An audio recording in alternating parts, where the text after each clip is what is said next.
Okay, I'm going to unmute everyone if I can. Let's see if I can. Yep. Unmute all. Okay, so everybody should be able to speak. Adams? Here. Bailey? Here.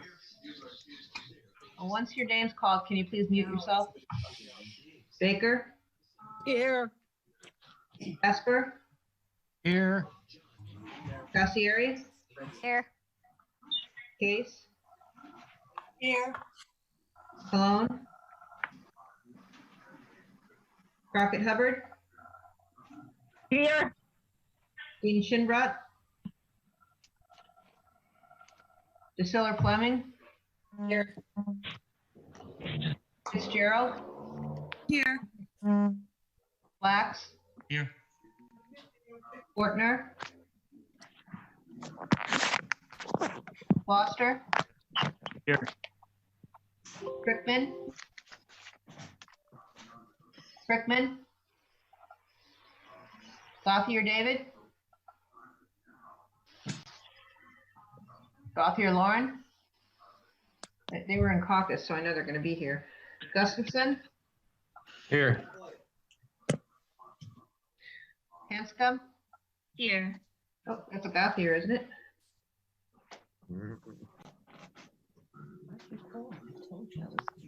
Jones? Here. Gutowski? Thank you. Lambert? Here. Luck? Here. Mello Miller? Here. Merritt? Osman? Here. Perry? Carrie? Is that her? No. Powers, Kristen? Here. Powers, Sean? Here. Richards? Here. Rusk? Here. Starkley? Stevenson? Here. Thomas? Washington? Here. Wells? Here. Whitehouse? Here. Whitney? Evan? Here. Kinnicky? Here. We have 29, but I'm not sure if somebody else is here or not. Crickman is here, sorry. Richmond, okay, that's 20, that's 30. Fortner is here. Okay, that's 31, wait a minute, Lauren Gauthier and David Gauthier are here. thank you.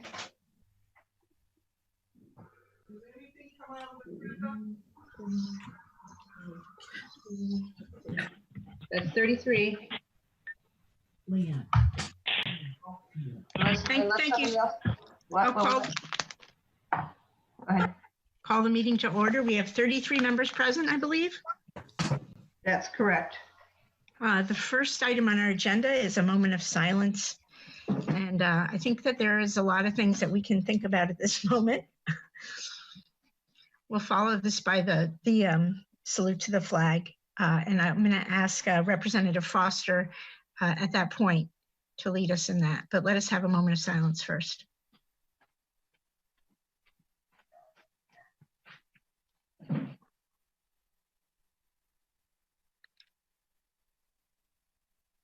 Representative Foster, would you like to lead us in the pledge? Sure. Thank you. All right. I pledge allegiance I pledge allegiance to the flag of the United States of America, and to the republic which stands nation, One nation under under God, God, indivisible, indivisible, Liberty, and justice. justice for all. for all. Thank you very much. That was kind of like one of these new internet choruses that's going around. Maybe we could try it sometime with something different. Anyway, thank you for all making it to this meeting. The first item on our agenda after that is the approval of the minutes from our April 8th meeting. Is there a motion to accept those minutes? Representative Chase makes a motion to accept. Second. Okay. We have a motion to accept the minutes made by Representative Chase, seconded by Representative Powers, I believe. Yep. Sean Yes. Powers. Yes. Is there any discussion on that? Yes, this is Luck. I was at that meeting and I was listed under the not in attendance. So that needs to be corrected.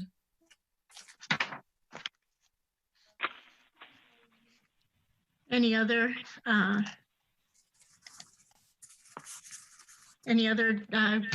questions, changes needed?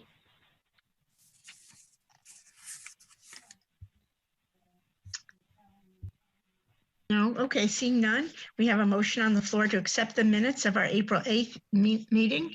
All in favor, please say aye. You can unmute yourselves. Aye. Aye. Aye. Aye. Any opposed? Any abstentions? That motion carries. I'm going to ask you guys to please put your mutes on when you're not speaking because there is a little feedback from a few of you. So if you're able to put your mutes on, that would be great. The next, Evan, I yes, see 3695. Is that Roseanne, I believe, on her attendees? I don't know if she got marked as present or not. Did you get that? I thought Roseanne was not going to attend today. I thought she had sent me something that she wasn't able to make it. 3695, could you identify the phone number ending 3695? Identify yourself, just so we know. Okay, don't know who that is. Okay. They may be muted. No, they're not muted. Okay. Yeah, I thought Roseanne sent me a message that she couldn't make it, and I should just say, Pardon me, it's Michael Whitney. oh, okay. Okay, hi, Michael. We could get him into the panelist mode. That would be good. He's 34. I can stick him in. Thanks. I think he's just on phone, so he won't be able to. Oh, okay. that's great. But we can allow him to talk. Though. Okay. Representative Whitney, if you want to talk, if you could, is there a way for him to communicate that? He's got the mic. He's open now. He can talk. Okay. So you just let us know because I won't be able to see you raise your hand. So I just want to remind you guys that we're going to be using the hand raising technique that we practiced so well during the budget season to make our desire to speak known. And we'll go from there. And I'll just mention that in addition to Representative Katowski, I also heard from Representative Colon that he's not able to attend, just since I started that. But we're really at the citizens petition portion of the agenda. And this is the portion of the RTM agenda where the RTM welcomes comments from citizens. Each presentation should be limited to 4 minutes or less, and citizens should, if possible, submit written comments. Presentations should be limited to matters pertinent to Groton. The moderator or members through me shall ask questions only in order to clarify the speaker's presentation. Responses may be given by the moderator or by the town manager, and citizens should make their presentations and state their name and address for the record. So I believe that there are at least 4 people who have requested to speak tonight. And I'm just going to ask the town manager or the town clerk, is there a specific order to that? I don't know if it matters. Okay. I believe Gretchen Ciparini is one of them. Okay. She's on. Am I on? Hello. Hi, Gretchen Ciparini, 87 Phoenix Drive. John Reiner on 8/2/17, which was the last time that any people from districts 8 and 1 had a chance to speak on this matter at the zone change meeting for the William Seeley School, probably said the following to the many citizens at that meeting in attendance. And the following is all quotes from John Reiner. And you can get this on disc if you want to hear his lovely voice from Sean at the library. Quote, we need to create a sense of place. If we work together, we'll get a better design site. 1 + 1 = 3. It's our intent that Seeley School Drive is not used as the main entrance for this development. We want to see the main access point for this development to go out onto Route 12. It is our goal to have that happen. One, to combine the two properties, hoping to get a better development scheme, and two, for a better means of access to the property.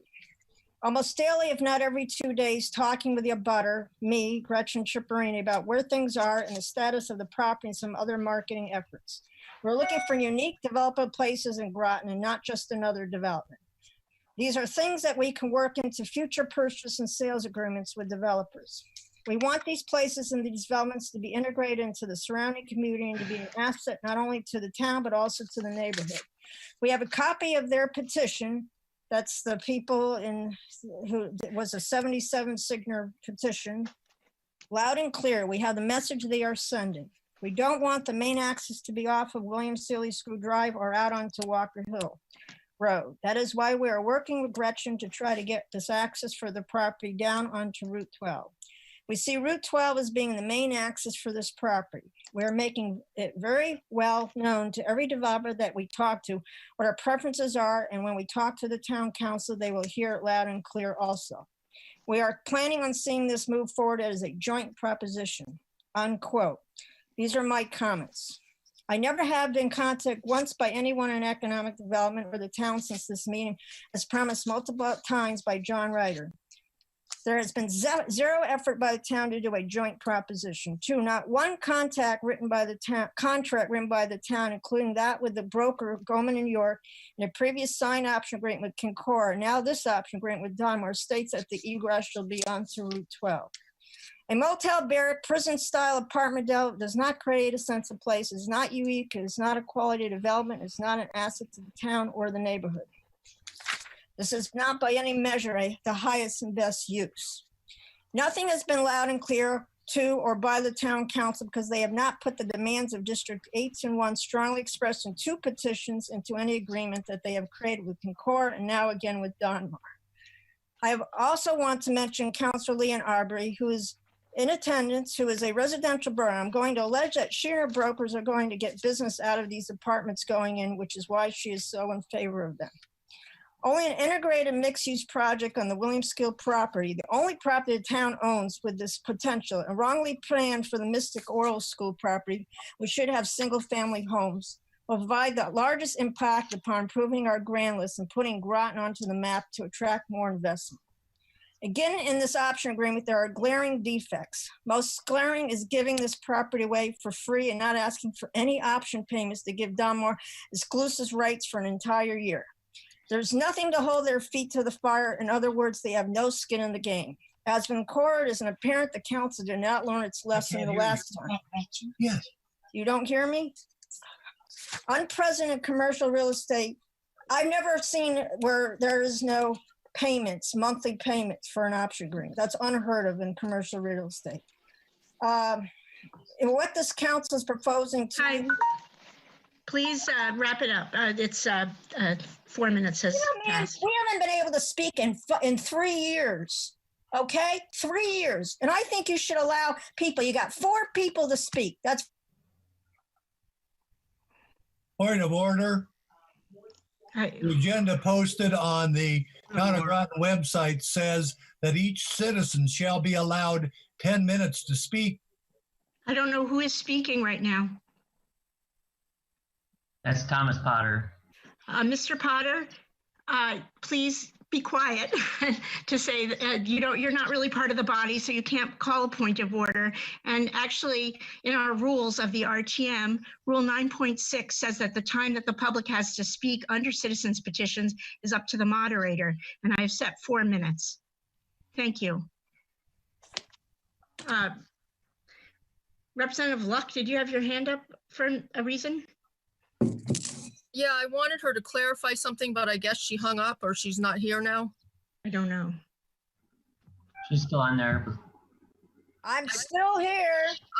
I wanted clarification about what our, what were districts 1 and 8 you were talking about?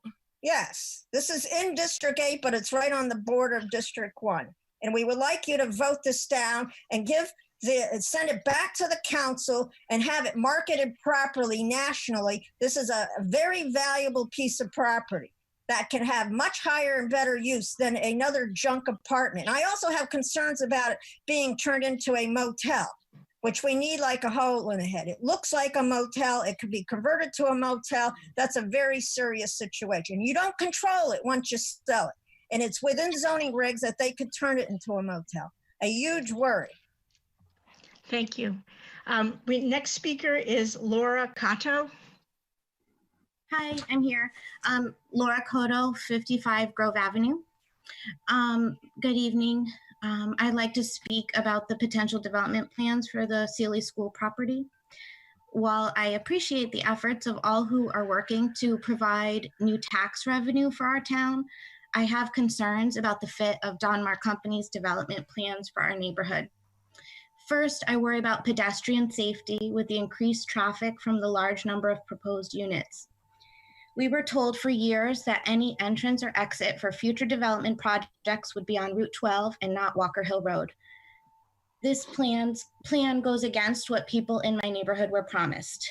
We do not have continuous sidewalks on Walker Hill Road or on Grove Avenue. More traffic will exacerbate the current speeding problem, making it unsafe for walking in my neighborhood. Another concern is regarding the current COVID-19 pandemic. We have no way of knowing which businesses will survive, which government contracts will continue to be funded, and what types of housing people will be looking for when this is over. Will they want to be crowded in large apartment complexes, or will they want something with more space and individual entrances? Are we sure that the studies that have been done on the target demographic for this development project will still be realistic? Should we pause to see what the landscape looks like when things begin to stabilize? My most significant concerns are regarding the loss of open space for children in my community. As an early childhood mental health provider, I know that safe places for children to play are critical to overall health and development. The town is currently planning to sell the 3 schools in our area, William Sealy, Pleasant Valley, and Mary Morrison. Many families in my community rely on the green space and playgrounds at the schools because we either have wetland areas in our yards or families live in field-side apartments, which is primarily surrounded by concrete parking lots. Children need a place to play within our neighborhood. While there are parks and military housing, they have signs stating that they're for housing residents only. The next closest public park, Washington Park, is nearly a 2-mile walk that requires walking in the isolated area under the Amtrak bridge and crossing Bridge Street at the top of Fairview Avenue, which is a difficult area to cross even for adults. The children in this neighborhood have lost enough. Because of redistricting and school closures, my 6th grader will be entering his 5th school, despite the fact that we have never moved. We also lost the recreation programs we used to have at William Sealy. Now the kids will lose the only 3 public play spaces surrounding our neighborhoods.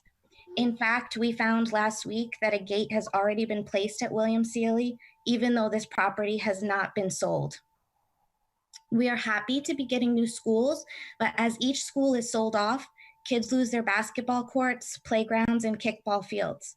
How is this equitable? Children in this part of town deserve access to public play spaces too. We hope that as you continue to make plans for the future of our community, you consider the families and children who already live in this neighborhood. We want to see development and progress, but not at the expense of our kids. Please do not move forward with selling and developing this property without a plan for retaining open space for the kids in our community and for maintaining pedestrian safety in our neighborhood. Thank you. Thank you so much, Ms. Cotto. Our next speaker is Mr. Ken Nash. This is Ken Nash. I live on 91 Walker Hill Road. I'd like to thank Laura for that statement. I agree with everything she said. I see so many people walking their dogs and riding skateboards and playing in that property every day. It's a nice property for the neighborhood. I'd like to thank everyone for letting me speak tonight, and I hope everyone and their families are safe and sound. We were told during the zoning meeting on August of 2017 that any entrance to a development at Sealy School would be via Route 12. Yet when Donmar unveiled the project in February, we were all surprised to see the entrance on Walker Hill Road, right next to our living room and our gardens. Was this the plan all along, to get the easement from the city of Groton? We don't want the main entrance and exit next to our house in a residential neighborhood, when we were told that the project would exit onto Route 12, which makes far more sense for such a dense project. The town should keep their promises because people rely on them. Is this the type of project that Groton wants to be known for? I'd like to ask to continue the hearing and vote so more people can make their comments known. Thank you very much. Thank you very much, Mr. Nash. The next speaker that I have on my list is Mr. Thomas Potter.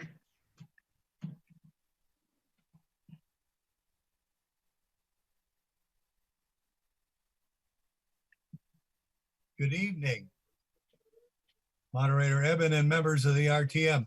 My name is Thomas Potter. I live at 154 Walker Hill Road in Groton. I hope all of you are prepared to be held responsible by some town officials if you should fail to approve the pending sale of the Seeley School property at tonight's meeting. The consequences are serious and will weigh very heavy on each of you. Sometimes we call this the blame game, but the end result is the same. Who's going to be held accountable if you cannot ignore certain facts that some town officials have not disclosed to you? Should you find an excuse for the inadvertent omission of certain facts? These additional facts could cause some doubt in your minds about this proposal. These town officials have your best interests at heart. They just don't want to bother you with the details and make you feel like you might want to second guess the basis for their decisions and recommendations. Then there's the Freedom of Information Act. The time does not allow any deliberations about that radical and intrusive thing. And please just forget about the code of ethics.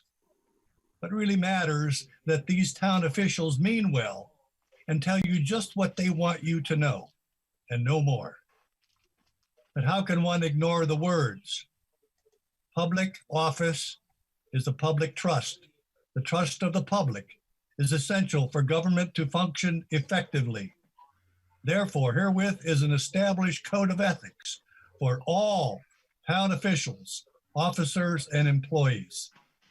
This is a direct quote from ordinance number 290 adopted by the Groton Town Council October 2nd, 2018. I keep looking for an indication that certain town officials are exempt, and I'm unable to find that language in this ordinance. If you should decide the town officials may owe you some additional explanations about certain facts that have been conveniently withheld from you, then you should vote no when the matter comes up tonight. This will not result in an extensive delay to the process to ultimately sell the school property or development. The neighbors are not necessarily opposed to the concept of a development. They have been and continue to be opposed to the location of the planned access from Walker Hill Road. Oh my goodness, here we go again. I can just hear these words, but they are empty words because the town can give Donmar all kinds of information that they have already obtained from an architectural company by the name of Nelson Edwards Company Architects, and an agreement which the town of Groton signed on November 10th, 2017. If you want additional information on this subject, just refer to paragraph 6 on page 3 of my 16-page chronology. I only have a limited amount of time to speak, so I'm hoping that you will read the additional details. This architectural information provides numerous details, including concepts about a mixed-use development. And I believe the people of Groton would welcome the opportunity for some open space and an opportunity to have access to a variety of commercial establishments. As it now stands, based on a written explanation from a Donmar representative, the amenities included in their conceptual presentation on February 19th are only intended for the tenants that rent an apartment in the planned complex. I can go on for hours about the Seeley School property, the objections that have been presented so many times by the neighborhood to the town council. Mr. Potter, can you please come to an end? Your 4 minutes Yes. are up. Thank If you. you are compelled to want more information about this tentative agreement to buy the school property, I seriously doubt that it would cause a delay of more than 6 months. The school has been closed for 16 years. What's another 6 months? Oh yes, a town official also told me in writing on April 29th, as you are aware, the town of Groton has executed an option agreement with Donmar Residential LLC with respect to the Seeley School property, 55 Seeley School Drive, Groton, Connecticut. In connection with the option agreement, Donmar has commenced due diligence. Can you wrap it up, please? Yes, I'm wrapping it up. My final paragraph, ma'am. Thank I you. spent several minutes later searching the town website for a possible revision to the town charter. Because as I was aware, the RTM must approve this option agreement before it is official. I did not find any such revision. Could that possibly mean that the town officials have simply taken the RTM for granted? Thank you, Mr. Potter. Thank you very much for speaking tonight. Are you almost done? All right. The next person I have to speak is Town Councilor Aubry.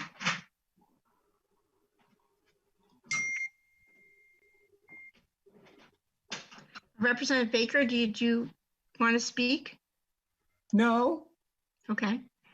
Town Councilor Aubry?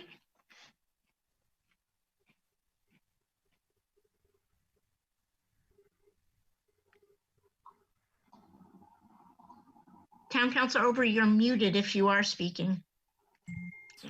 Okay, can you hear me now? Yes. Okay. Good evening. This is Leanne Aubry. I live at 8 Vista Point Road, not far from the project that's the subject this evening. I had not planned on speaking, but after listening, I decided it might be advantageous to share a few things. And I'll try to do it quickly. First of all, I was very pleased to be asked to be part of the review committee as different projects have come in. I was asked because of my experience as a real estate agent in over 40 years. I want to make it very clear, I have no monetary return from any of these projects. I sell residential properties, houses and condos. I do not do anything the size of what's being built, and they have their own personnel that will be doing their marketing. In reviewing the different projects as they come forward, we, of course, look at the project. If it's of interest, we look at the financial.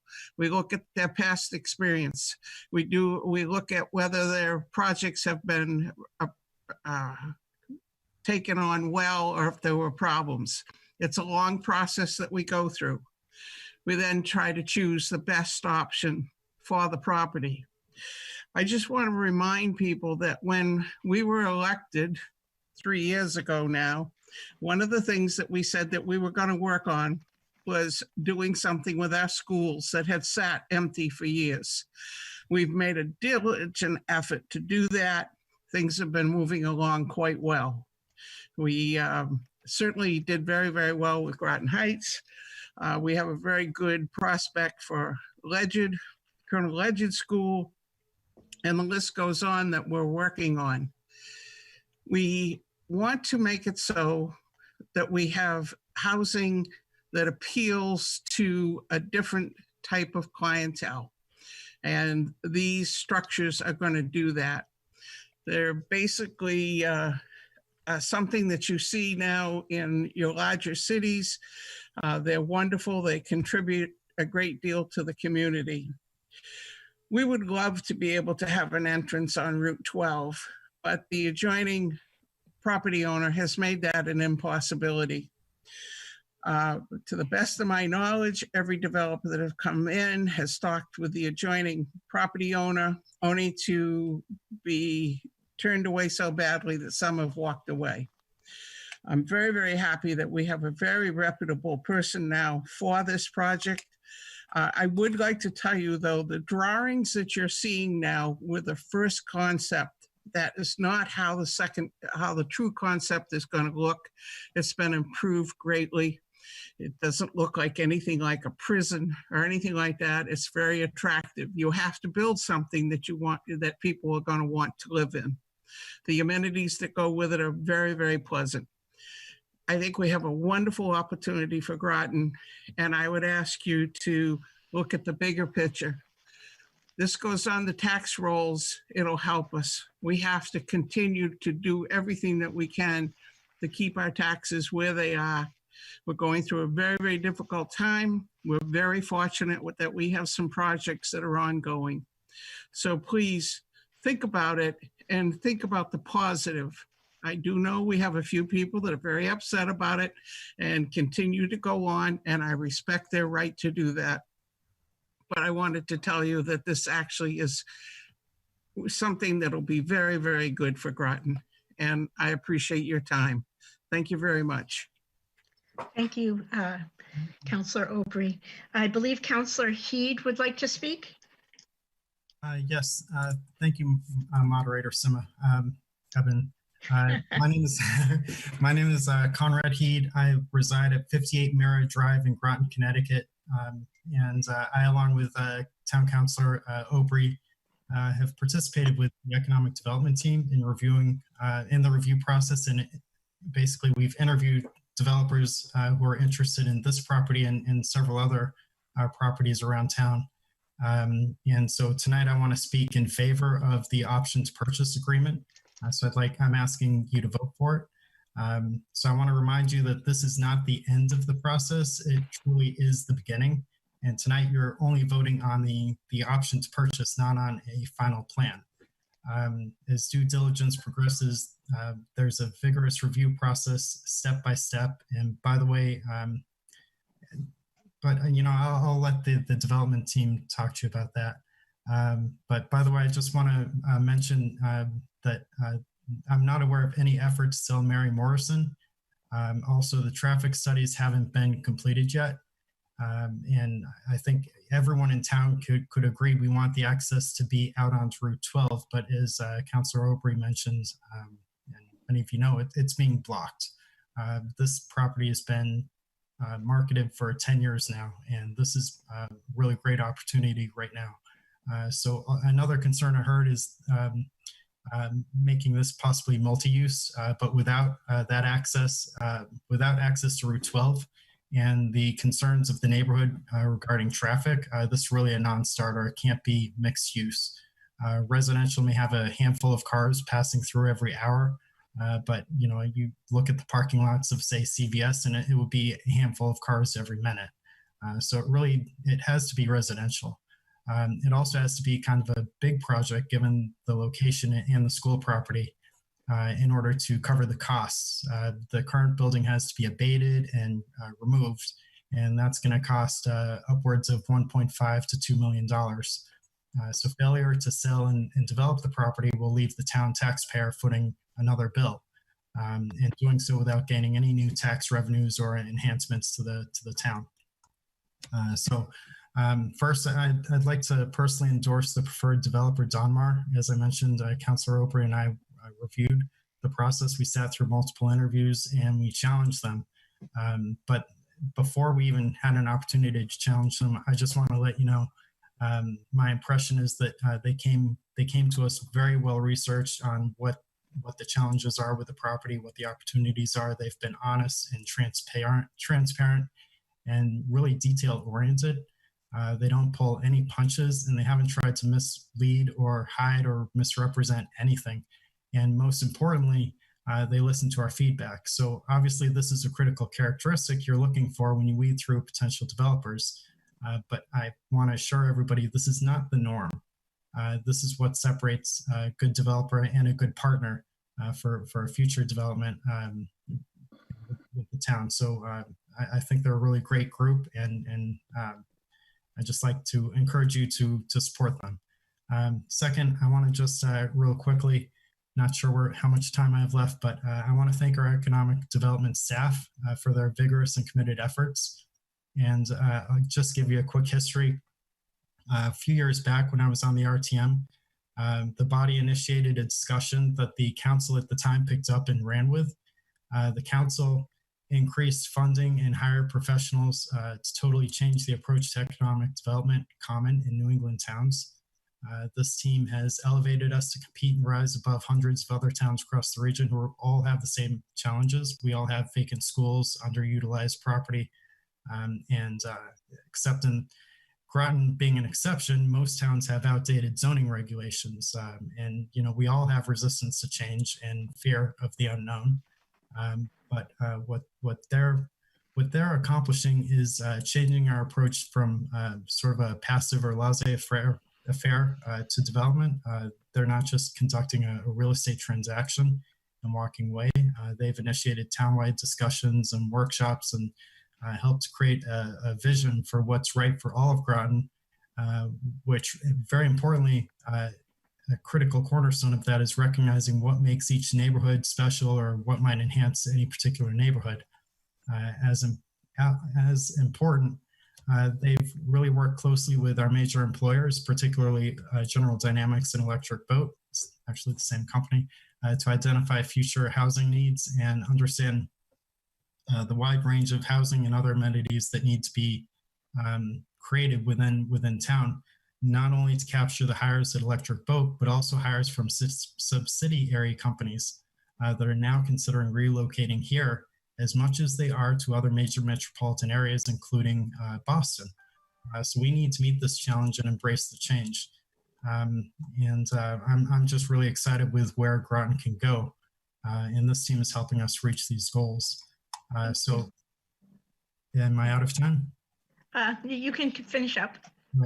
So to make sure we do not sell town properties just to anyone and let whatever be developed, or worse, let it sit untouched or paved in another multi-acre parking lot. They have completed a comprehensive, our team has created a comprehensive market research and developed a process that challenges all potential buyers to prove they have a vision, a sincere commitment, and the professional and financial wherewithal to carry it out. So they've been leading this effort for the town, and what they're seeking is partnership. So they'll continue to guide the process to the final and hopefully optimal outcome, which is something that'll improve our housing stock, grow our local economy, and create more places where we can, all choose to live or reside or visit. This is a good opportunity to sell the property. And again, this is only the beginning of the process. So don't think that what you see is the final product. But when you're looking at it tonight, take note of the amenities that they're proposing. That's really what sets this particular proposal apart. It's not the style of the building or even the layout, but the amenities they have are things that you find in places like Boston and Washington, D.C., even right down the road in New Haven. So it's a really great opportunity for us. Thank you. Thank you, Representative. Councillor Heed, could I believe Councillor Bordelon would also like to speak? Thank you, Madam Moderator. I just wanted to say something. When the council voted, I was not in favor. I did not vote in favor of this. Not so much because of the company that came forward. I think they're an incredible company. And I was excited for the fact, one of the positives that they were from Connecticut. My vote pretty much stood where the fact of the constituents speaking and concern for traffic and the way that people would come inside the building, the entrance points. I also was in favor of seeing more of a mixed-use space, and considering the fact that the entrance was not able to be accessed from Route 12 and the mixed-use space seems to be kind of not able to be done. But I guess for clarification purposes and some of the responses I had gotten, the owner of that property being Mrs. Ciporini, did she actually refuse the access point? I think that should be put on the record as if that was in fact the deal. I think that it's important that we do sell these properties. I'm for that. I was for that when I got elected on the RTM several years ago. I think it's very important that we do something with all these buildings that have been sitting for so long, but it's important to make sure we pick the right space and the right developer to come in to develop that. I'm for this. I'm just not for the entry points and the process, and I would consider and hope that that will be relooked at. Thank you. Thank you. Representative, Mayor Granatowski. Thank you, Moderator Eben. Patrice Granatowski, 30 North Prospect, Groton, Connecticut. Thank you for the opportunity to speak this evening. I am here to offer support for the option to purchase agreement for the Sealy School property. And I echo Councillor Aubry and Councillor Heed's eloquent statements. As they both have noted, when we were first elected, one of our goals was to return the vacant town-owned properties to the tax rolls. And this is an opportunity to do just that. We are trying to attract the 80% of our workforce that leaves Groton every day. We would like them to stay in Groton. We'd like them to become members of our community. This is an opportunity to do just that. The town is doing its due diligence, and the developer will be doing their due diligence. The DeGioia family has done a very good job with outreach in the community. They did a very nice presentation at the Town Hall Annex where many of the neighbors came out, and the neighbors were able to speak one-on-one with the members of the DeGioia family. And most of the time, with the exception of a handful of neighbors, most of the people were pleased with the responses that they received and the demeanor of the members of the family that presented that evening. There are many misconceptions that have been presented tonight. I'm going to let town staff address those. But I just want to thank you for letting me speak, and please approve the option to purchase agreement for the William Sealy School property. Thank you very much, Moderator Eben. Thank you. I do not see any additional hands from any attendees or I see that Ms. Ciporini wishes to speak. You've already spoken for about 6 minutes. Do you have a question, Ms. Ciporini? Unmute. No, I have a statement to make that addresses what Ms. Aubry and Conrad Heed said. I have never been approached by one developer that the town has ever gotten. And I like to know the names of those that I've been accused of not dealing with, because I don't know who they are. Okay, this Don Marr has never talked to me. Has never called me. I have never had any discussions with them. I want to make that very clear. I'm being viewed as the guy that's not allowing access onto Route 12. That's not true. That's an absolute lie. And I want to make that very clear. I was not contacted by Concora, who you did an option agreement for, or by the second company there, Post Road Development, and this outfit. Your staff, town staff, Mr. Reiner, never gives them and tells them you have to talk to Ms. Ciporini. It's never happened. I want that to be made. I want you all on this RTM to think deeply about that. And Mr. Tom Potter is exactly right. They don't tell you all the details. There's a lot of detail here that you're not aware of. And we're talking about a big project here. And it's very pathetic that we're not putting more effort in that. And the citizens have had very little opportunity to input. Thank you very much. Okay. Well, you don't want to hear it, but that's, there is a time limit because we would Bible.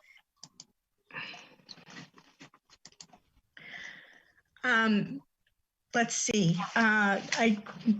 Is there any more people beyond Ms. Ciporini, who's already spoken twice, who wish to speak?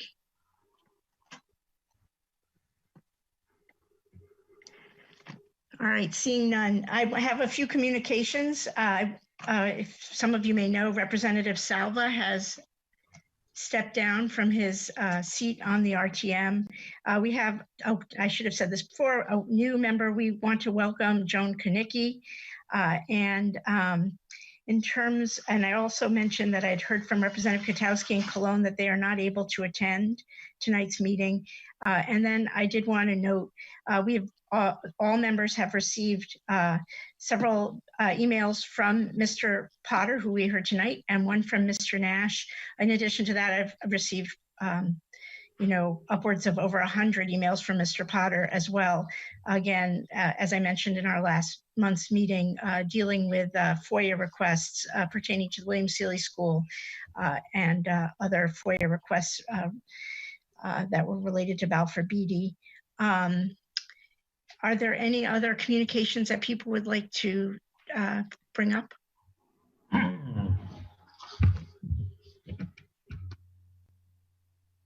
No. Okay, seeing none, let's move on to the report of the town manager. Good evening. 1 second, please, as I just misplaced my notes. Okay, here I go. Just to mention that we do have the developer with us tonight, and he will be addressing, and that he has indeed spoken with Ms. Chipperini, as well as our first preferred developer spent, and he indicated they spent over 5 hours in one meeting speaking with her, but Tom Mark can address later. Financials. Fund balance as of April 30th, 2020, approximately $23 million fund balance, 18% of the FYE 2020 general fund adopted budget.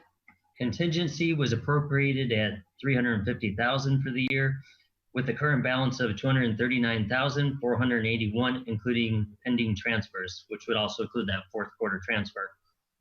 Capital Reserve Fund is still at about $1 million. It's been there for quite a while. Just to mention, as we all know, the state is looking at a partial reopening next week. We did hold, and I'm sure I'll let Paige go into more detail. We did hold a webinar with businesses yesterday to give guidance on what the governor's executive order means, as well as our rules. The city co-hosted and went over their rules and trying to make sure people open up safely. And then for the town offices, we are looking at plans for when we can gradually safely reopen. The first step is we're going to get plexiglass shielding in the appropriate locations. Once those are in, I see access to most departments. The goal is around June 1st. The library will start, though, being curbside service around that point. It'll be a while before we get to people inside the library. And the senior center will continue on for a while, just providing takeout meals to the senior population. That's what I have. And Paige Bronk is actually here tonight to give an economic development report. Thank you. Mr. Bronk? Good evening. This is Paige Bronk, the Economic and Community Development Manager for the town. Monthly, we do provide a written report regarding economic development. I've used the latest report. I'd like to provide some highlights to the RTM. This has been an unusual time for a lot of people, including us, as a result of COVID-19. So I am going to cover that to some level of detail and then talk about some ongoing projects. For several weeks, the staff has allocated significant time proactively responding to COVID-19. We've been involved with daily federal, state, regional, nonprofit, and other economic development briefings to try to really wrap our heads around this and try to help our existing businesses in town. To date, there have been 40 emergency executive orders from the governor, including one last night, that will significantly expedite approvals for existing businesses desiring to use outdoor space. There have been a number of different approaches in coordinating with other economic development staff statewide. Some have not done a whole lot in allowing the state to give them guidance. Others almost do hourly detailing and blogging. We made a very conscious decision to be strategic given the volume of information and the complexity. We tried to take the information, distill it and relay it in a timely manner to existing businesses. We have actually received a number of inquiries from other communities wanting to know how we're actually dealing with things. We used our existing website, Explore More Groton. Obviously, it was set up to be a marketing tool, which is heavily used, but it was a great tool for us to relay information as well out to anyone who's interested. And to kind of back test whether or not that worked, for the month of April alone, our website metrics indicating volume and visitation and time spent on Explore More Groton, they were up 88% month over month. So we think that that's a pretty positive indicator that that tool in relaying the information has been most helpful to those in need. As the town manager indicated, we're really ramping up for the May 20th Reopen Connecticut timeline, and that is focused on outdoor retail and dining and other uses as well, other businesses. Yesterday, we did hold the Groton Business Reopening Zoom event, well attended by a number of people, and I think there were a lot of comments positive as to the help that had offered. We will continue providing information, and we're hoping to have another Zoom event shortly after May 20th to try to follow up. Regarding financial resources relating to COVID, obviously the federal and state governments were leading that charge with the CARES Act provisions and also the state's bridge loan provisions. With the feds, obviously the Payroll Protection Program, the PPP, and also the Economic Injury Disaster Loan Program, the EIDL. Those were the leading federal sources. We tried to stay up to date on that and again, put that information on the website in a simple manner for people to understand. But inherently, it is quite complex for everyone, whether they're a banker, a business person, or a government official. It's not always simple to understand. We also use social media platforms to get that key information out. We identified restaurants as a vulnerable industry in Groton. They rely heavily on labor. They rely heavily on a supply chain, and they have significant costs and very slim margins. We did our best to identify the restaurants that were open. We promoted them on the website, and not a simple listing, but we provided the websites, what the hours for operation were, any other special information, maybe if they were running daily specials on their website. We tried to stay on top of that. And as of last week, we had over 50 restaurants listed, and we continue to add more as things change. Also with that, we ran a local promotion called Eat Local, Win Local. And that was to help the existing open restaurants to get people to order from them. And if you submitted your receipts, it qualified you for some gift cards that we were providing for restaurants. That seemed to go over pretty well. I'm not saying that it solved the restaurants' problems, but anything we could do to help them in getting more consumer demand was certainly welcomed.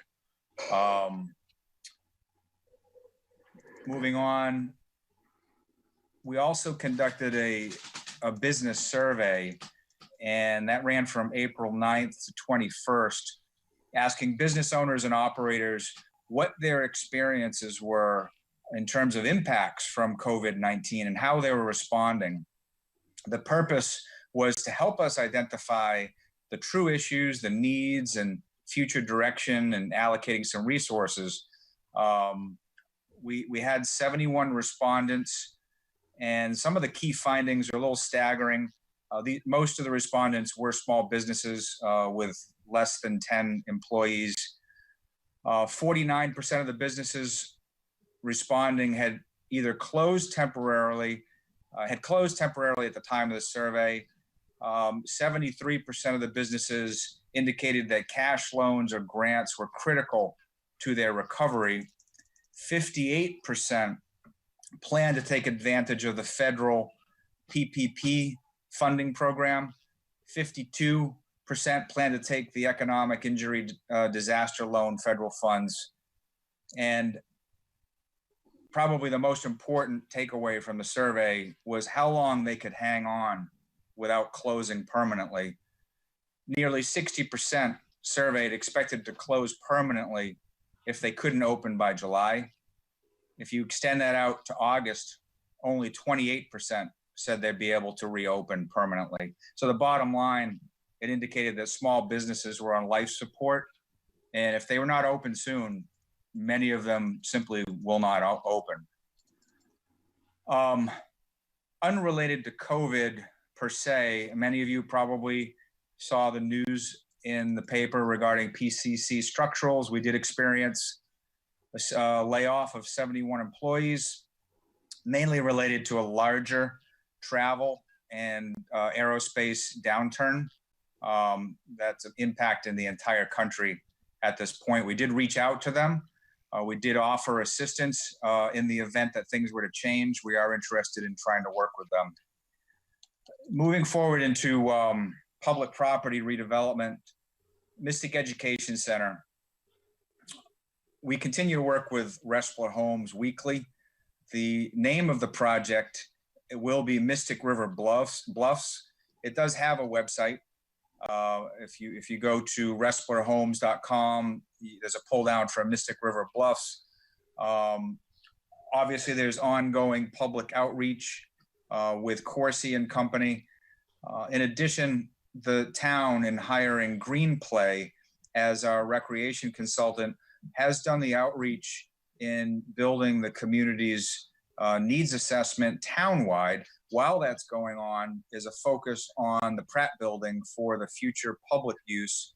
We need to know the structural integrity of the building, what its needs are, and how we're going to program that space. So that work is ongoing. In terms of the zoning for the property, staff has been working on that and has met with the Planning and Zoning Commission. A draft is being put forward shortly for the property.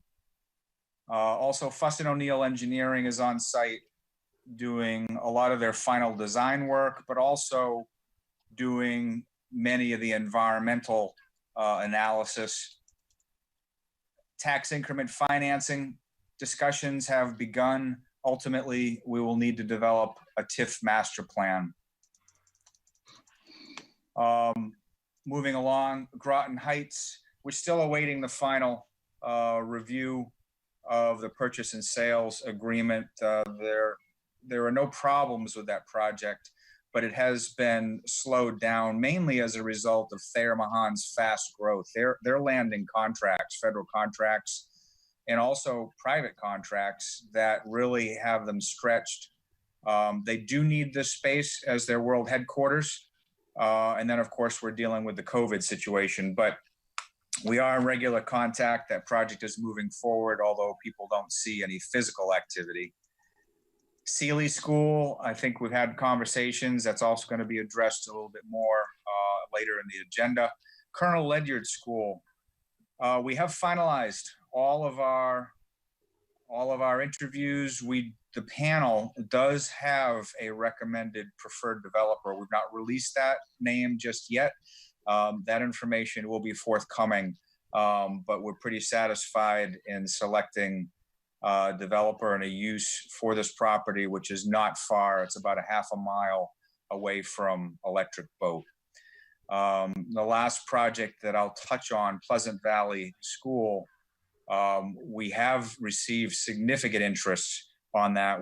Even during this COVID situation, we continue to get inquiries. We have done showings. We had previously planned on issuing an RFP in the spring, but as a result of the pandemic, we've decided to delay until summertime. I think that pretty much summarizes my update.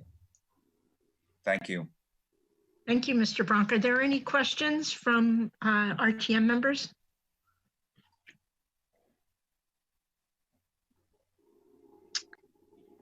Representative Thomas?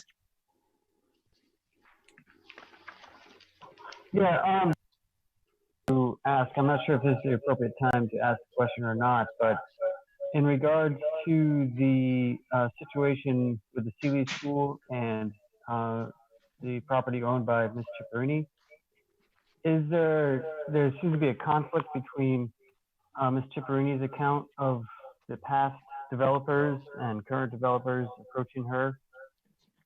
She says it did not happen, and some town officials have said that it did happen.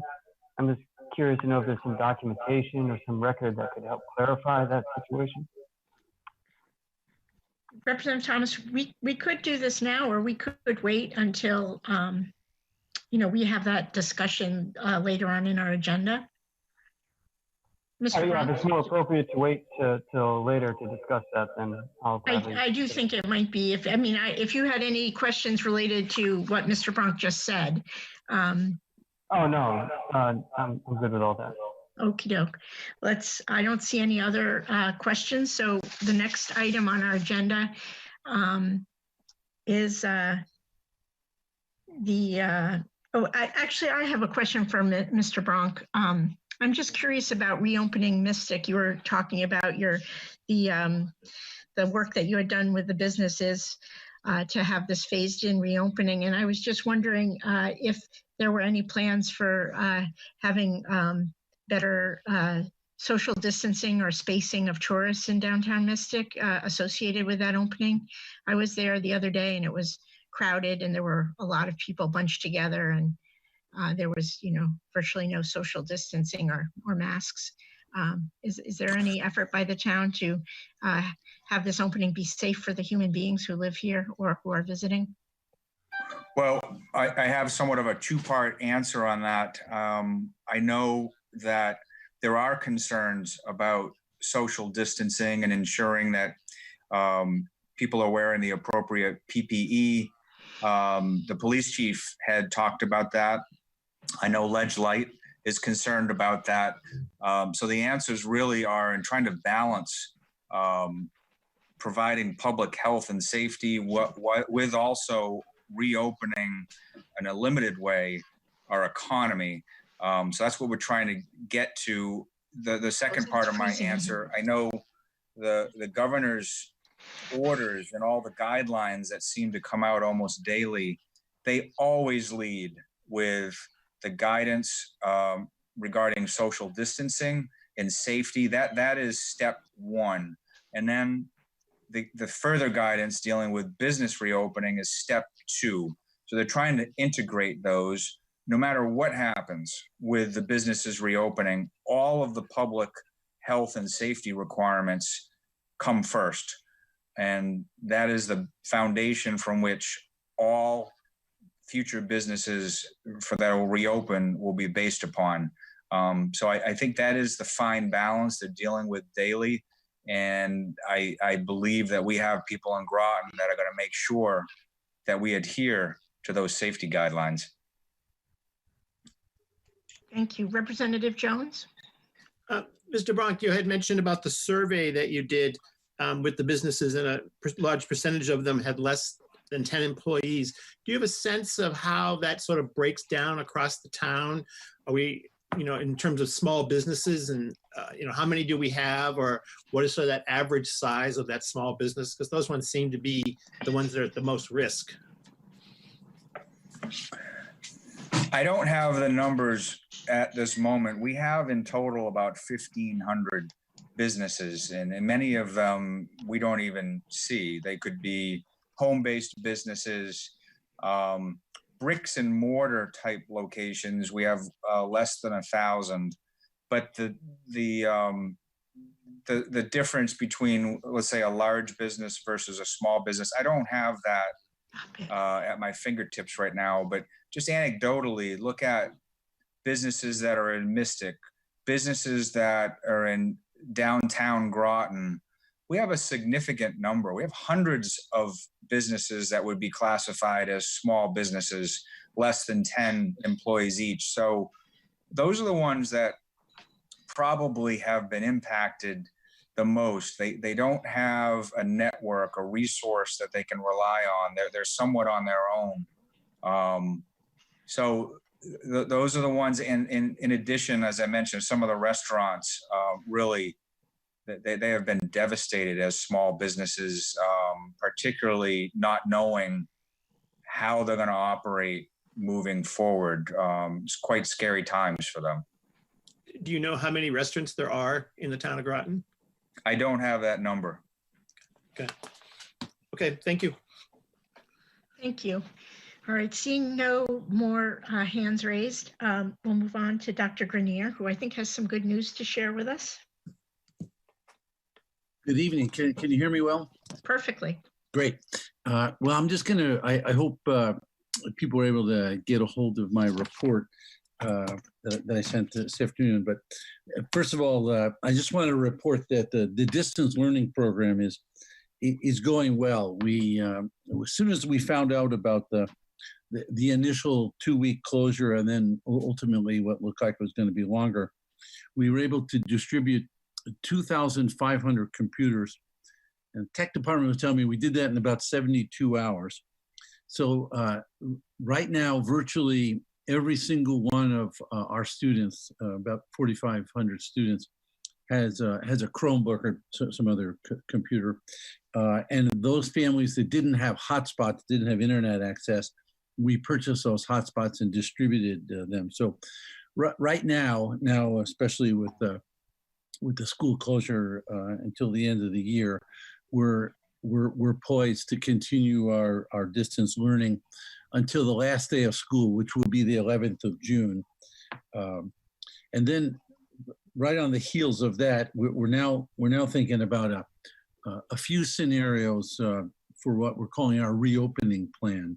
And we put several committees together to take a look at everything from instruction to technology, wellness, mental and physical wellness, and facilities, just to be sure that in the fall we are ready to respond, whether we come back fully, whether we have to continue distance learning, or whether there'll be some sort of partial part of the students coming to school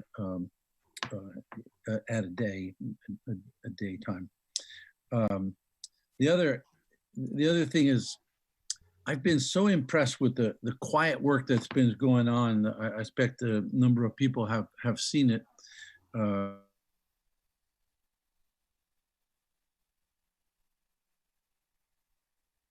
Dr. Grenier, I think we lost you.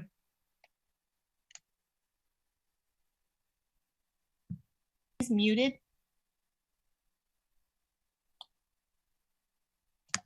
Dr. Grenier? There you go. Yeah, I think you muted yourself by accident, perhaps. Oh, geez, I didn't touch anything. Okay, I don't know. Where did I leave off? I don't know, sorry. Oh. Well, I talked about our distance learning. Did you hear that? You were saying about quiet work. Oh yeah, okay, good. All right, Sorry. so I don't know what happened. I'm sorry. Hopefully it'll come through. Does that sound better? You sound perfect. I don't know. I don't have control over muting, just so everyone knows. That's Betsy, or the town clerk, and the town manager have that. Okay. Yeah, I was saying that there's a lot of quiet work going on, and I think people have seen it around town. The middle school is nearing completion. We're about 7 weeks away from a June 30th substantially complete date. And then of course we'll take possession of the building then, and then have our school opening on the 1st of September. The other work that's going on is the design work for the 2 elementary schools. And for those of you who have driven by either West Side or Cutler, you know they've actually started the excavation. So those projects are off and running, and it's really been remarkable. Despite the pandemic, the construction workers have come every day and continued their work, and really quite remarkable. The other thing I wanted to report is our childcare program, the Treehouse program, is set to open on the 22nd of June. We're following the guidelines from the Office of Early Childhood, and we anticipate having two programs, one on each side of town. The other thing is I've been working with Jerry Locken, and we are prepared to host all the summer camps that Groton Park and Rec typically host, and those plans are ongoing.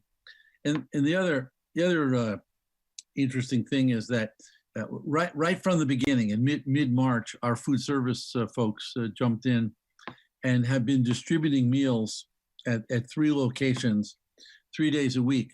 But each day, Monday, the students are given meals for Monday and Tuesday, and then Wednesday, meals for Wednesday and Thursday. Then on Friday, 3 meals for Friday, Saturday, and Sunday. So students are being taken care of 7 days a week, which has amounted to about 2,200 meals per day. And that we will continue because, of course, we have the summer meals program. So I don't anticipate any kind of disruption of that. And then lastly, we are planning a kind of a drive-in movie theater, for want of a better term, graduation on June 19th. And we got a very nice, generous offer both from Pfizer and from EB for use of their large parking lot, and seemed like EB was a better fit. So we are planning a pretty memorable graduation. The kids will remain in their cars, and we've gotten okay approval from the Ledgite Health District. So we're off and running on that, and so that's my report, and I'd be happy to answer questions. Thank you, Dr. Grenier. I do believe that Representative Mello Miller has a hand up. Sure.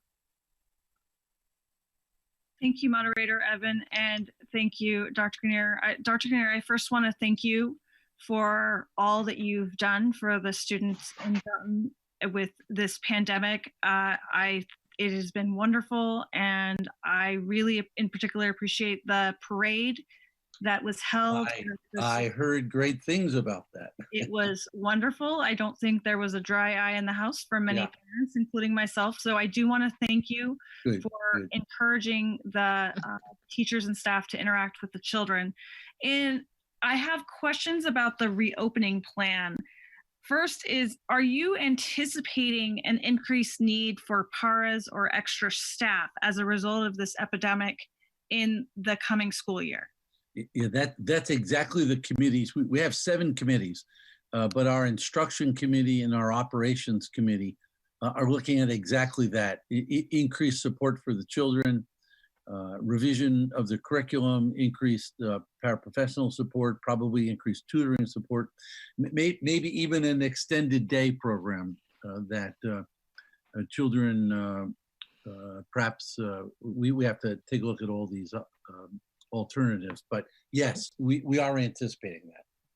And following with that question, and I'm assuming you're going to say it's part of the committees, not to be rude, but just assuming it goes along with it, is that I assume that you're looking for grants to find the extra funding for this. Is there going to be needing possibly money from taxpayers? Well, there's a portion of the CARES Act. $111 million was allocated to Connecticut, and we are and Connecticut, it's a federal grant. Connecticut is in the process of allocating that, and we will receive a portion of that. And I'm working with the board to make sure that exactly the sorts of extracurricular support, tutoring, would be able to be paid for sure by that grant. Okay, and I'm sorry, one more question if I may. With this food service that's been happening, that will continue until what date? And you think it'll be seamless, so no child in Groton will go hungry? It will continue throughout the summer, and then we'll pick up when school starts. Yeah, it's basically a year-round program. And this has been funded from the state, correct? Especially from the U.S. Department of Agriculture. Okay. Thank you so much, Dr. Grenier. And keep you're up the welcome. good work. Thank you. You're welcome. Representative Whitehouse. Thank you, Madam Moderator.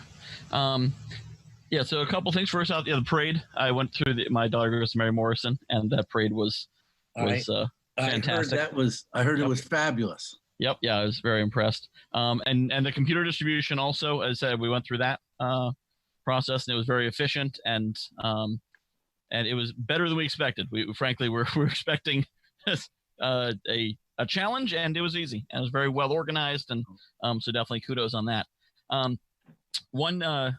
Two comments that are a little less positive. The first is that I am concerned that we didn't have plans in place earlier because the company I work for started making plans in January for a quarantine. So the information was out there. Now, obviously, it wasn't out there to everyone, and not necessarily casting blame, but just would have been good if we had been, making preparations earlier. Because my second point is the distance learning. The teachers are clearly working their tails off to put something together and to do their best, and I absolutely credit them for the effort. But I can tell at the end user, and that it's something that's put together quickly, and sort of untested. And one thing that I'd find beneficial, and I believe some other parents would as well, is what we're getting is a program which is do it exactly this way. This is the way we're giving it to you. And if you have a class of 25 kids, you got to teach them all to the same level, and there can't be any flexibility. But we're teaching one-on-one at home, and we don't have the flexibility that we should have for teaching one-on-one. It'd be more valuable if we could get a list of these are the targets by the end of the year. Your child should know this in reading, this in math, this in whatever. And then here's some resources, and some parents may choose to just follow the exact program. Other parents, my wife and I, work full time. So to be trying to follow this exact program that doesn't really fit our child, it would be beneficial if there was something more flexible that said, here's where you want to get to, and here's the resources to do it with, and kind of choose one from column A, one from column B, whatever works best, because we're all trying to adapt to this. And I feel like the distance learning system isn't doesn't give us that kind of flexibility. I wonder if that would be possible to kind of give us the information the teachers are using to develop it, so that we can then adapt to make something that fits. The parents can make something that fits for their individual child situation. I've just scribbled down everything that you said, and I of course agree. And you're right. We're working hard to, as some people say, we're flying the plane while we're building it. But yeah, I completely agree. And one of our goals, once we get past this last month of school, we intend to work extremely hard during the summer to build a really robust distance learning system that will be flexible and will meet the needs of the children. I think everyone is starting to dawn on the education community that this may not be the last time we have to do distance learning. So it behooves us to get much, much better. And I take your comments as observations, not criticisms. Yep. Yeah. And I think one thing to consider too is if kind of give the parents the tools to build their own plane. If the plane you're building isn't fit. Yeah. So to put out, and because I imagine there's already a curriculum for every grade that exists. So if that could be sent out, like, just, your child's in kindergarten, 4th grade, 9th grade. Yeah. This is what we expect a child to know, but especially the elementary years. More linear. Sure. This is what we expect a child to know by the end of 4th grade. Because also a parent might notice that their child's falling behind, that the teacher might not be noticing because something's slipping through. So, having that information, I think, would be very valuable if that could be distributed to parents. That's really helpful. And you're pointing out that this is a partnership, and boy, is that true. Thank you. You're welcome. Thank you. Representative Jones? Thank you, Madam Moderator. Dr. Grenier, thank you for everything that you're doing. My question is that we can't do much on the current middle school coming online, but we have 2 other elementary schools coming online. And I'm assuming some of the design of those schools is still in flux. And I'm wondering if you're reviewing the designs in terms of what the technology needs might be into the future around distant learning and video and all that kind of stuff, and also spacing needs. Are you starting to relook at the designs you have and, adapt them? Because we really don't know, how long this is going to go on or how this is going to change, education and our. We are exactly. We are doing exactly that. We've designed a computer cart for charging purposes in the evening for every classroom. But the carts that we are in the process of trying to purchase are the kind that the ones that we have now, it was actually pretty difficult to get the Chromebook and the charging system out of it. The ones we bought now, it's pretty quick. And the other thing, of course, is we are basically implementing a one-to-one. Every child will either have a tablet. The very young children will have an iPad type tablet, and the other kindergarten grade 1 will have a tablet, and the other children will have a Chromebook. So we will be ready, as we were fortunately in March, to move instantly to distance learning or continued distance learning if need be. But yes, we're very much looking at that in the new buildings and adapting the existing buildings as well. Okay, and spacing requirements also, if we end up with sort of some type of social distancing built into our school architecture, is that something you're looking at? Well, not so much the architecture. What the real plan is, how do we, in all our schools, how do we do social distancing? That's what I meant by a partial. I know there's some talk around the country of having, say, 1/3 of the kids come in on any given day, and 2/3 of the kids would remain home with distance learning. So we are kind of looking at it. But I can tell you, we bought the furniture. Funny that you mentioned it, because that just came up last week.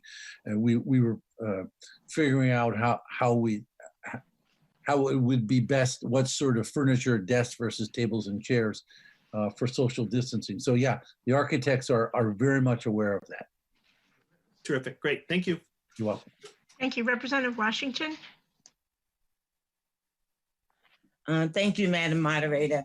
Thank you, Dr. Grenier, for your report. I just have 3 questions. The first question is, what was the participation rate for your fully participation rate for distance learning? At first, it was probably no better than 60%.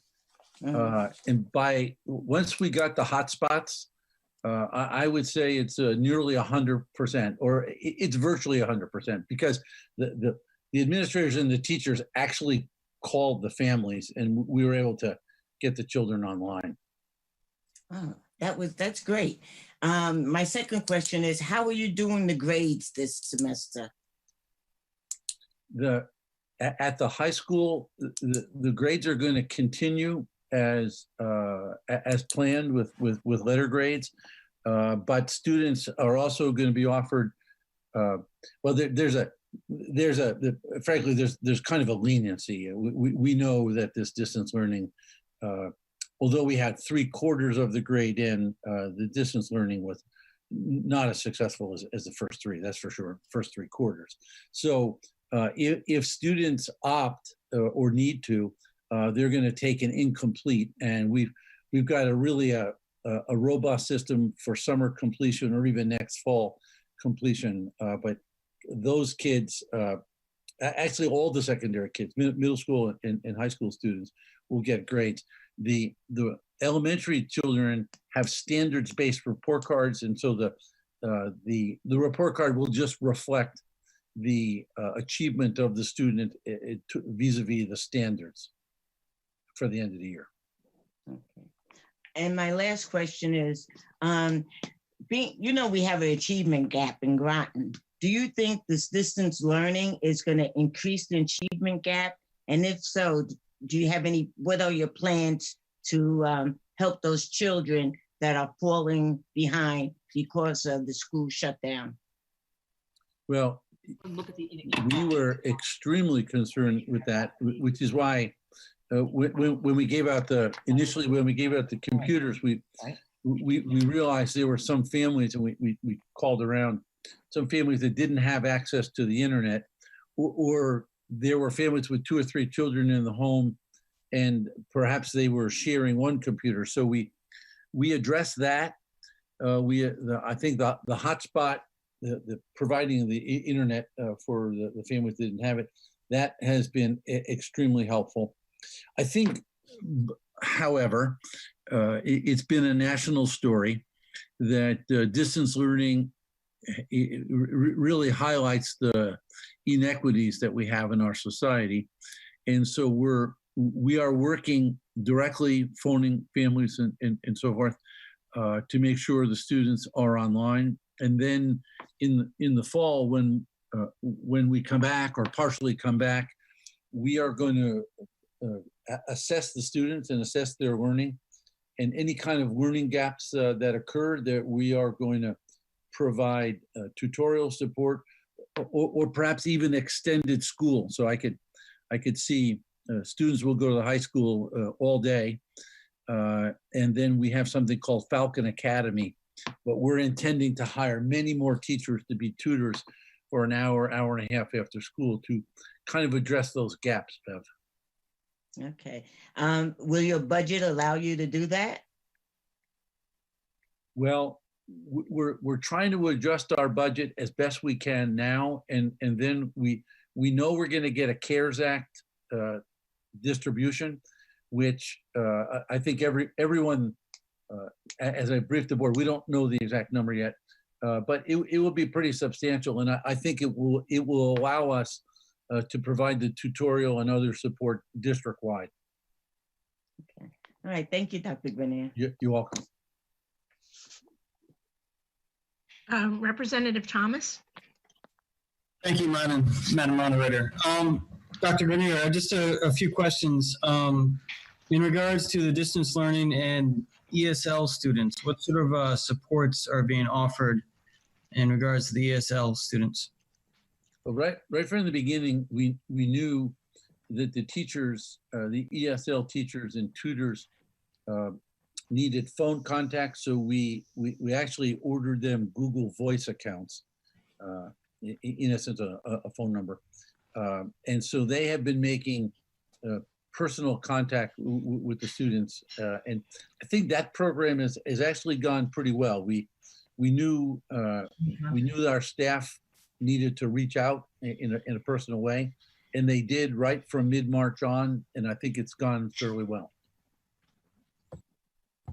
Thank you. And as far as working parents and households that the parents may not be home during daylight hours, or they may be essential workers, are there some extra supports or paras being kind of assigned to students who maybe don't have the guidance at home to help create the structure needed? Yeah, well, I can tell you at the high school, I think they call it an accountability partner. So students who needed that support were assigned individually a paraprofessional to keep tabs and help them and support them. The other thing we knew, well, actually we learned, was that we needed to give the students, especially at the high school, flexibility to do the lessons. And so I know they've created kind of like a 2-week window. And we know that parents are supporting kids on weekends and nights, not necessarily during the day. And so I think that flexibility that we've built into it has been helpful for those families. But I know, believe me, I know this is a real challenge. I know it because of my grandchildren. Yeah. So also two more questions actually. As far as like the curriculum and you know, it's a struggle for the students to complete and there's going to be a certain percentage that maybe do not complete the curriculum by the end of the school year. As far as I know, you spoke about Falcon Academy and any eighth graders that are moving up to the ninth grade that may have some gaps. What overall, though, I mean, like no matter what the grade, sixth, seventh, eighth, or all the way through, what is the thought as far as like if they don't complete the curriculum that's assigned for whatever reason? I don't want to necessarily use the word consequences, but like what would be the outcome of a student not completing the assigned curriculum? I think everyone agrees that when we reopen, we have to take a look at, so let's say it's a third grade curriculum, the child is coming into third grade. We need to take a look at what was reasonably fairly mastered in second grade, and normally we would have expected that, but we're going to have to get the second grade teachers together with the third grade teachers to do curricular alignment, because in the fall, we're going to have to modify the curriculum. It would not be fair to the children. So we'll incorporate, in other words, we'll incorporate any learning gaps into the new curriculum to make sure that the key components of the curriculum have been mastered. Understood. And as far as like, and I know you spoke about the high school graduation, as far as like the eighth grade promotion and the fifth grade promotions, are there thoughts on how to create some sort of ceremony for them? Well, I just got a note from the middle west side, Mr. Katecki. They're going to have a virtual promotion ceremony with speeches and acknowledgement, but it will be virtual. All right, and awards and all that? Yes. All right, great. Good to hear. All right, I believe that's my list. Thank you. Great. Nice talking to you. Likewise.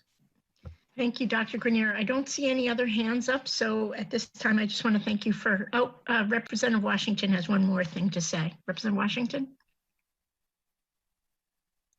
I just want to congratulate you, Dr. Grenier, on the interview you did. I think it was on Channel 8 News. You did a fantastic job. Oh, and you made Groton proud. Thank you. Great. Thanks so much for saying that. Well, and anyway, thank you very much for joining us tonight. Yes. Did you have something else to say? No. I was just going to say a good night and keep well. Yeah, thank you. And you too. Thanks. Okay. Bye-bye. Bye. Our next item on our agenda are the liaison reports. Representative Wells, do you have a report from the Golf Advisory Commission? I do. We had a meeting on Monday, May 4th. And I can report that despite April revenue being down 7% over last year and 18% below the prior four-year average, our fiscal year-to-date revenue remains 6% greater than last year and 1/3 better than the four-year average. Until the course rangers come on to enforce the one person per cart rule, they're not renting carts. Not only are they losing the typical $9,000 a month cart rental income, but a number of players are declining to book tee times when they learn they have to walk. With the apparently irresistible temptation to double up on carts removed, golfers are adhering to the other protocols, knowing that carts aren't all they could lose. And I think it's starting to look like golf may be the only game in town this summer. Season passes are selling nicely. The green fees are comparable to neighboring courses.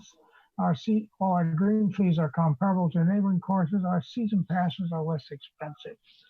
The new flexible pass lasting 12 months from the date of purchase have resulted in 40 additional members this year.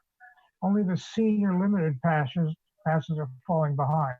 Presumably, golfers who have yet to return from Florida and Arizona are avoiding the travel conditions. Our Facebook marketing efforts is now promoting the new flexible membership plan and also the new junior golf program, which offers inexpensive green fees and a free set of used clubs to those who manage to play 6 rounds. The Golf Association, I don't know which one, has determined that once you play six times, you're hooked on the sport. So they're basing on it. They have a lot of these used set of clubs. They have clubs that have people have donated to the course over the years. Are now 1,055 and growing Facebook followers. Will be pleased to see soon. There's soon to be released drone footage of the course. With the airport temporarily closed for repairs, they were allowed to get a drone up in the air to film the course. And that's all I have to say. Thank you very much. Thank you, Representative Wells. Representative Casper, did you have a question for Representative Wells? Yes, I did. Speaking for one of the golf groups that won't book at Shenectady without carts, I'm asking, I have a question. Why aren't they renting carts? Other area courses are with the 1 per person. Well, the problem with the 1 per person was that they didn't have the rangers to supervise the course, and what would happen is as soon as the cart got out of the sight of the clubhouse, the other golfers would climb in, and it's the state that sets the number of players allowed, 1 player per cart rule. So they would end up, they'd rent the cart, they'd go around the corner, everybody pile in.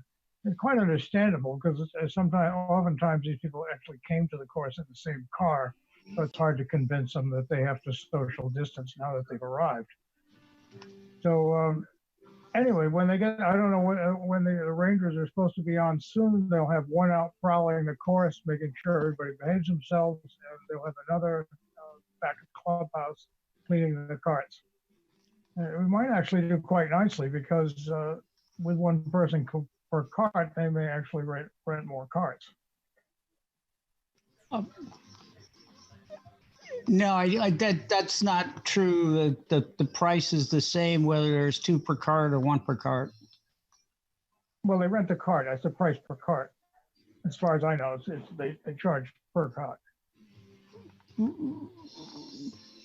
I really don't know that. I really don't. I always assumed the course charges for the rent of a cart, not. No, it's a charge per person. So if there's 1 per cart or 2 per cart, it's same charge to each person. Right. Yeah, I think they just pay one price to rent a cart, and if 2 people are in it, then they share the cost of the cart. No, there's no cost sharing. I'm guessing. Your guess is as good as mine, actually. No, I mean, I know there's no cost sharing. You pay per person. And if you're 1 person in a car, like if there's a threesome, everyone pays the same, although there are 3 people renting 2 carts, as an example. Representative Casper, Representative Wells goes to meetings and he can relate what happens at them, but he's not like an active member of that group. Right. But he could pose questions to them. And anyway, that past discussion was unnecessary. And the other question I had was they don't put the flags up. But other courses, which makes it harder because when you can't see the green, you don't know what side you're supposed to shoot for. And other courses, I've have raised cups so that the flag doesn't get removed to retrieve a ball. And I was wondering why Shenectady doesn't do that. And you can. Well, I don't know. They have their coronavirus protocol, and part of it was removing the flags. Whether they did other things, they're adjusting it as time goes on. So it's probably a good question to put directly to the folks at the course. They say, well, that's a good idea. They say, no, this is the reason we don't do that. But I'm really not in a position to answer that. Thank you. All right, we have Representative Rusk with the Economic Development Commission. Did you have anything to report? I do. Thank you, Moderator Evans. I attended the meeting on Thursday, May 7th.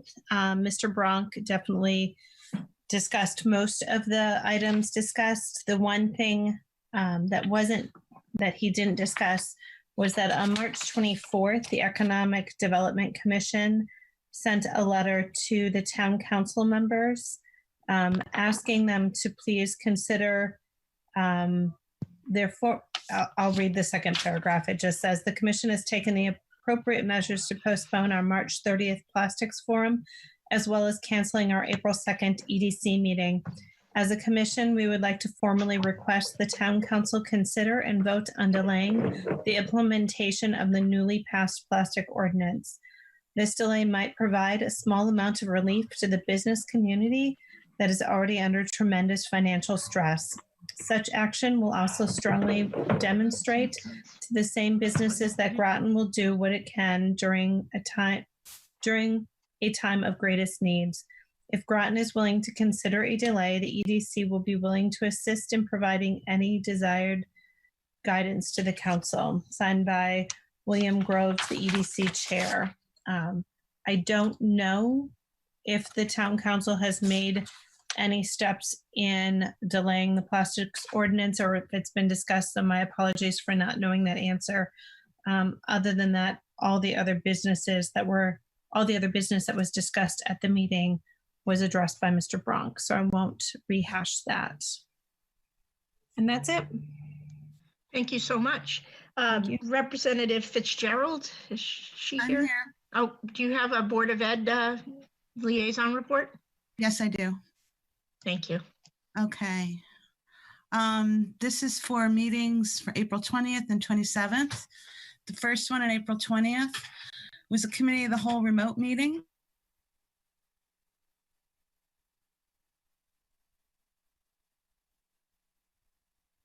Representative Fitzgerald, you're muted, or we lost you for a second. Could you repeat whatever it is you're saying?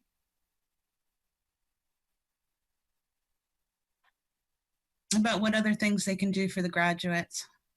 All right, SAT testing has been canceled. They're trying to set up some summer dates. AP testing will be done on a secure browser from home for students. The STA bus contract negotiations are ongoing.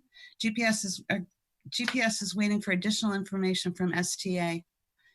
The virtual learning is going along. They're supported by T-Mobile hotspots. Chromebooks are still available, and the virtual learning is being considered for a summer program. Okay, Alliance funding adjustments are being made. Money previously earmarked for professional development is being moved to the Alliance funding supply account. Facilities update. The greenhouse at Fitch is up. GPS will connect water and electricity. The greenhouse will be overseen by the food department. The middle schools are packing up and planning on being in the Groton Middle School by June 20th. Demo at the middle schools is to begin the first week of July. Virtual tour of Groton Middle School is available on GPS 19 and the GPS website.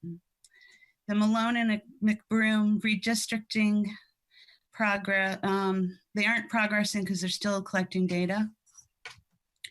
Okay, the April 27th, the regular meeting was held remotely. The BOE recognized Beth Horler for a Lifetime Achievement Award from the Connecticut Education Association. Superintendent Mike Grenier reported that the Connecticut Education Commissioner is working on a reentry plan, that they're anticipating 83% or $850,000 of current funds for the Title I funding from the state of Connecticut. Graduation plans must be approved by Ledge Light, and Governor Lamont will set a date for reopening on May 20th. The Assistant Superintendent Susan Austin reported that hiring for 2021 school year, they need a full-time special ed teacher at Butler, and Fitch needs a part-time literacy specialist. More on distance learning. They're working to identify academic needs for 2021 school year for extra support, summer programming through distance learning and camps if possible. The Fitch grading for the rest of the year, there will be a pass-fail option. That was decided on at this meeting, but changed. No Friday assignments for special activities. They continue reaching out to parents. They're hoping that flexible plans can give students time to complete assignments. They're doing assessments for grading, and summer school, they're hoping for additional learning, and there are no finals. They're continuing to go slow and grow. The hotspots have been set up. and they're communicating with parents for all grades. That's ongoing. And PPTs are going to go virtual by secure Zoom meeting. Business manager Ken Knight reported on the object code summary, and I had anyone who looked at the minutes, this is a typo. It's not 700K that they're over budget, it's only 7K. So it's only $7,000. The health insurance account is on budget. The bus contracts still haven't provided the district the information that they've asked for. The negotiations to date indicated cost avoidance of $313,000. The building and ground manager reported that Groton Middle School will be completed within 9 weeks. They're moving from the old middle school and it's going well. They're resurfacing the tennis courts this year, and bids went out May 11th. The hallways at Charles Barnum are being painted. The greenhouse at Fitch is getting water and electricity. They're doing roof repairs and machinery repairs. The following motions were made and accepted. They approved a transition kindergarten pilot. They approved funding for cafeteria staff to be paid out of Board of Ed budget for the rest of the school year. They approved 4 renewals for 1-year contract staff. They recognized National Teachers Day of May 5th, National Teachers Week, 3rd through 9th, May 3rd through 9th, National School Nurses Day, May 7th, and National School Nurses Week, May 6th through 12th. Now, I sent out meeting minutes, or a report for their regular remote, or not regular, this is Committee of the Whole remote meeting. I sent those this afternoon. They reported on opening of schools. They went to, Mike Grenier participated in a roundtable discussion with the governors. And the 2 big things were they must be flexible and have to look at a hybrid learning model.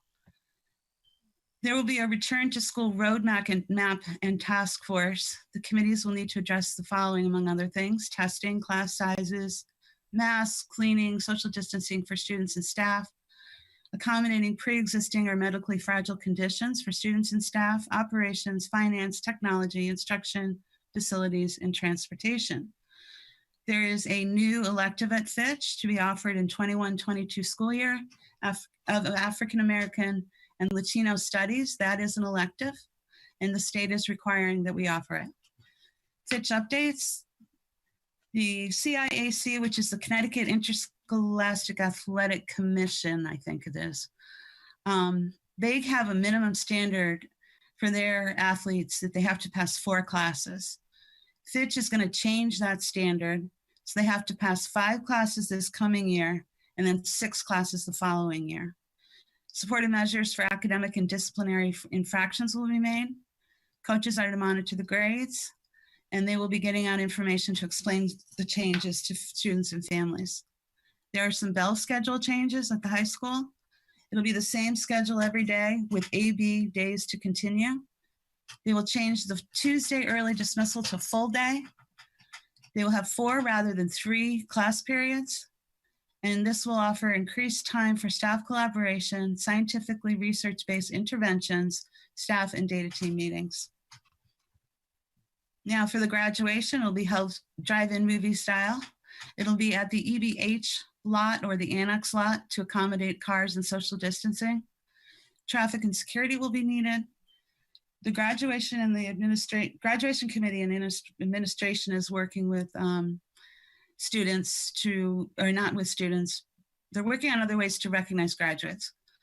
Legislate has approved this plan. There will be no exiting of your vehicle, and it will be 1 car per family.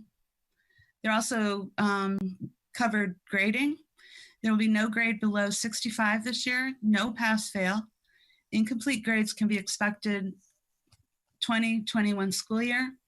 The counseling department is keeping track of students that have academic and mental health needs, and they're trying to be flexible with all the students.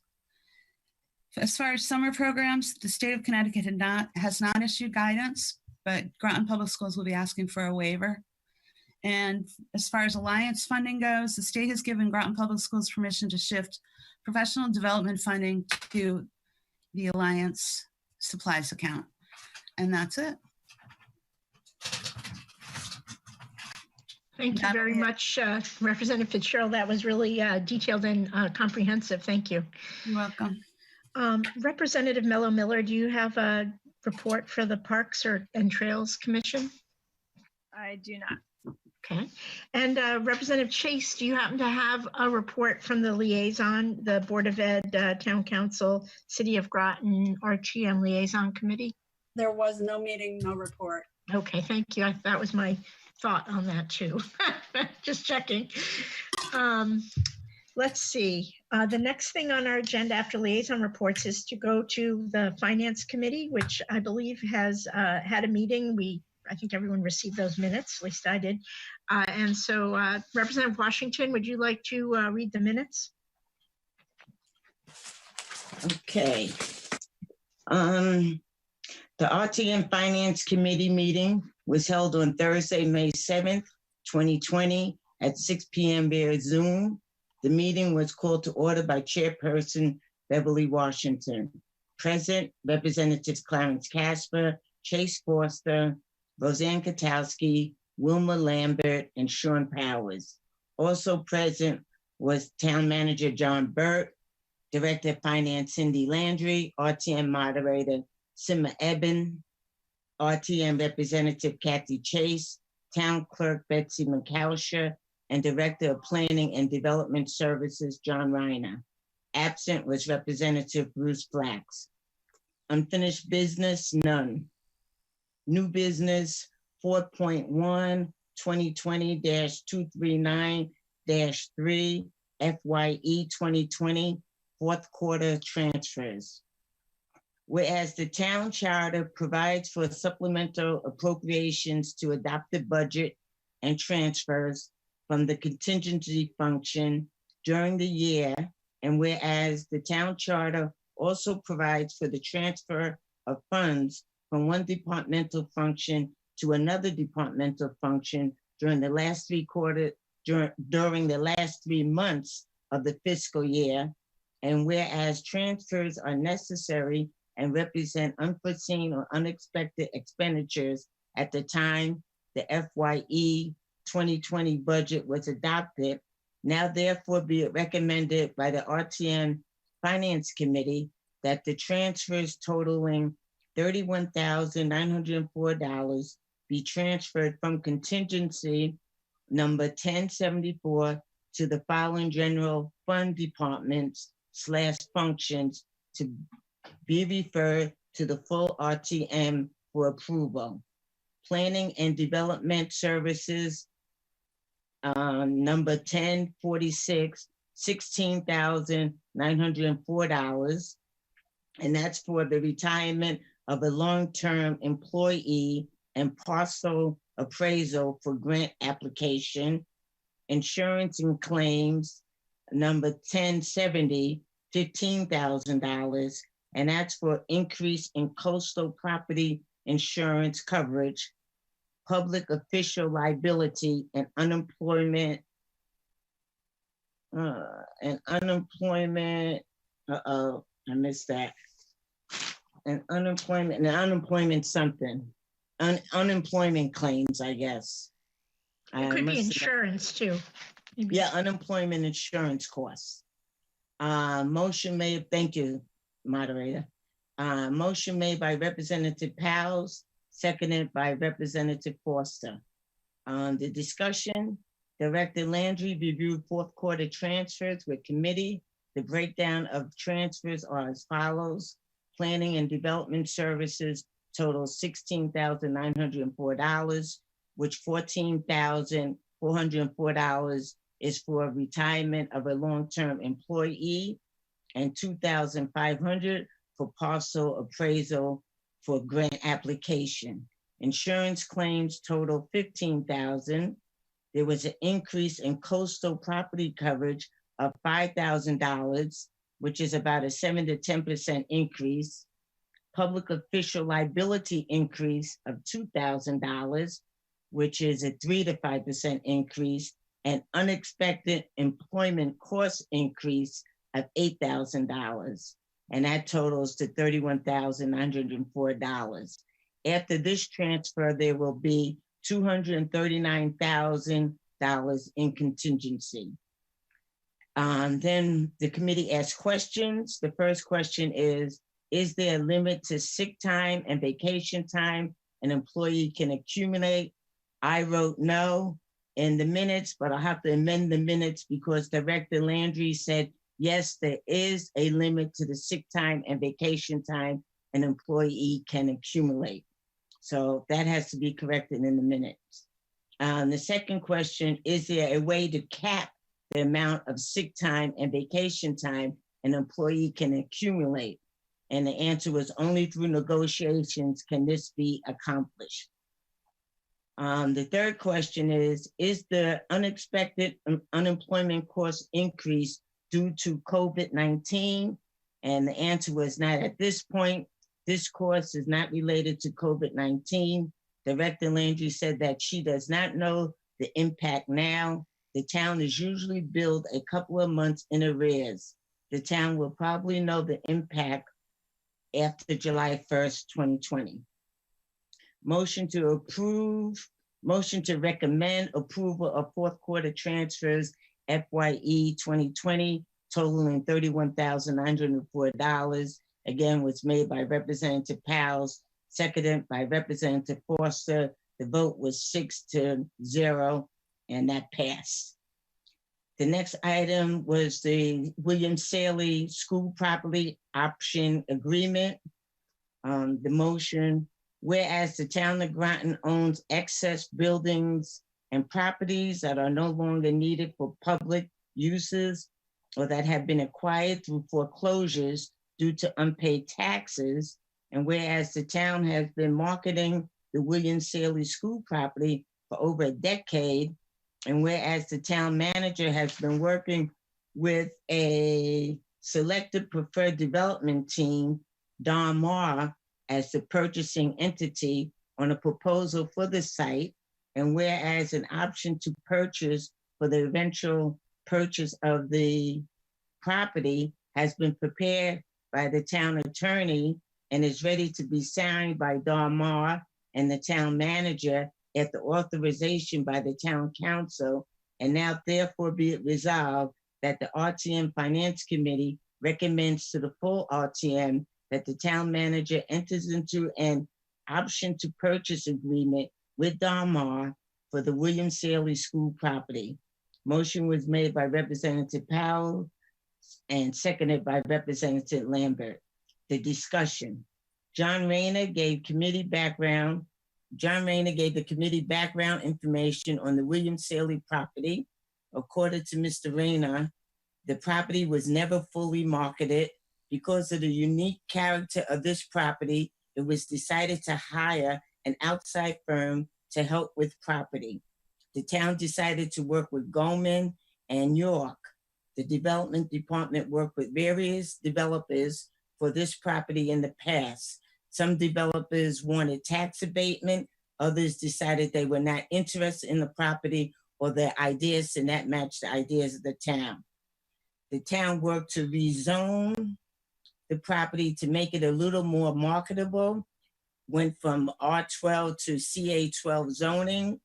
The town manager spoke with the city of Groton Mayor Keith Hendrick about getting access easement through the water tower property. That was agreed upon. The town talked with a budding property owner about selling their property to the town with no avail. There has to date been no progress with that issue.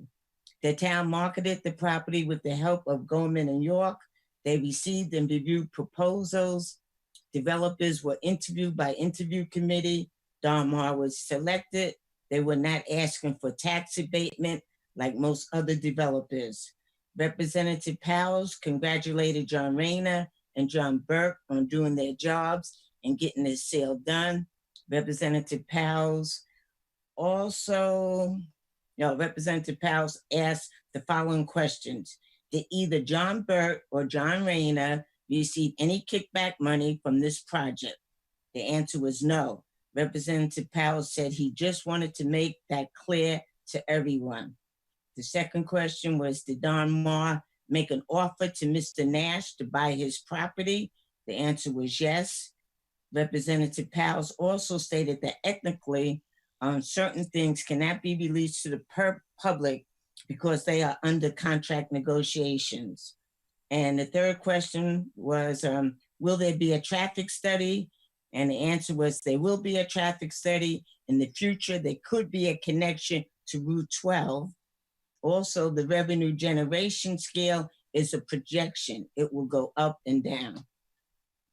Representative Katowski asked the following questions. Did the new zoning regulations change for this project, or does this project need a map amendment, floating zone, or ZBA approval? The answer was no. The conceptual project meets the zoning regulations, no zoning analysis done. Her second question was, what is a water resource protection overlay district and how does it affect the project? And the answer is, a small portion is in the WRPD, no significant impact, maybe higher standard and stormwater requirements. The third question was, also looks like the town is not waiving permit fees. And that answer was correct. What is the expected build out time? And the answer is, in 24 months, the entire project should be completed. Technical assistance from the town. Basically, does this mean that the town will either be approving or denying permit applications only? And the answer is no, different than any other project. Staff does help developers, assist developers as needed. Her next question was, no financing contingency. Does this mean that the taxpayers are not on the hook for any portion of this project, including infrastructure? And the answer is, the developer doing upgrades as needed. No infrastructure support asked for by Don Moore. Her next question was, purchaser should have not right to sell. And is there a time limit as to when the project may be sold? And the answer is, they cannot sell project until after it is under construction. Her next question had to do with tax incentives, tax on land, but no tax. The answer is, the tax on land, but no taxes on buildings until construction period. Other developers were asking for 7 years of no taxes. The second comments from Representative Katowski are from a recent letter to the editor. And she asked, is the $100,000 mentioned in the letter the realtor commission? And the answer is no, that's not true. The realtor doesn't get a $100,000 commission. Her next question was, can you please address the letter writer concern regarding formal bidding process? And the answer is, it is not required by charter or policy to bid out for marketing firms. $18,000 has been paid, $81,000 coming from Economic Assistance Fund. Her next question was, Representative Katowski read an article in the Day newspaper dated November 26, 2019, about a study titled, Region Has Adequate Housing for New EB Employees. Two important facts are, the study estimates 1/3 of the expected 5,000 new employees to come from outside Southeastern Connecticut, and the majority of the respondents are interested in buying as opposed to renting and are interested in single-family homes. Secondly, there are existing multiple multi-family units available, as well as many under construction. And her last question was, what guarantee does the town have that these 280 apartments will be able to be rented and will not go under or turn into Section 8 housing? And the answer was, Don Marr is confident that renting will not be a problem. They plan to be successful. Representative Foster asked the following question. Has Don Marr attempted to use TIF? John Rayner responded, there has been no attempt to use TIF, and TIF will not be used. His next question was, what is the tax agreement with Don Marr? And the answer is the town is delaying taxes on buildings until completion. The next question was, can Don Marr hold out to avoid paying taxes? And the answer was tax abatement up to 12 months on buildings, tax on land when sale is completed. Town manager intends to have a performance bond to force completion of the project. And his last question, if they back out, can we recoup any money? And the answer is no. There's a higher risk on their side if they back out. Moderator Eben asked the following questions. How much would 12 months of tax deferral be worth? The answer was, have not negotiated that yet. Estimated $1.1 million taxes per year at completion. What is the cost of services? The town has not estimated that yet. The apartments are 1 to 2 bedrooms, probably not a lot of families. And her next question was, can you do a cost of services plan? And the answer is yes. And her last question was, what happens if Don Marr bellies up?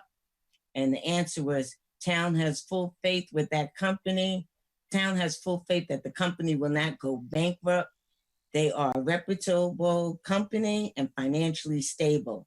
They are ready to put the shovel in the ground in the fall. Representative Washington asked the following questions. What happens if Don Marr can't fill the apartments? Is there a contingency plan? And Don Marr fully believes they will not have a problem with occupancy. And the second question was, why would the town sacrifice the appraised sale of the property? And the answer was, the town has been trying to sell the property. The town has been trying to sell property for years. The cost of demolition is more than the appraisal price of the land. Town manager feels that getting the property on the tax roll is a better outcome. Again, Don Marr is not asking for a tax deferral. And the next question is, what happened to mixed use development of property?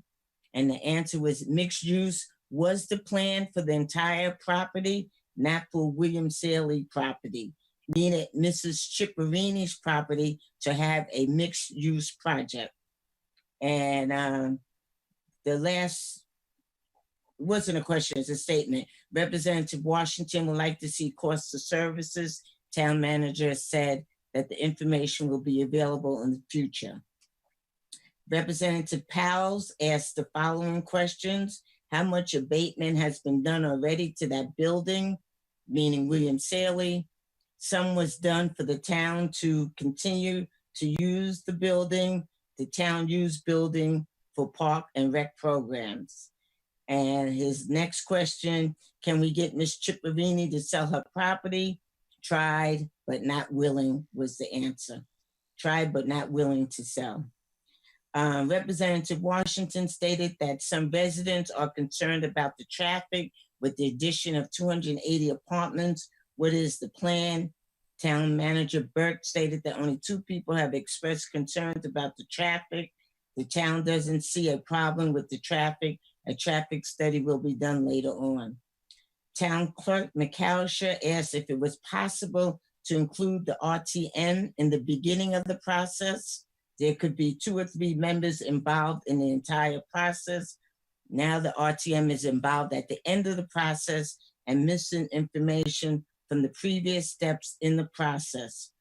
Representative Washington agreed. Representative Washington stated that the RTM is being asked to make the same decision as the town council with less information and involvement. Town manager John Burke does not have a problem with this proposal, thinks it is doable. We'll look into it and get back to us when the next project comes up.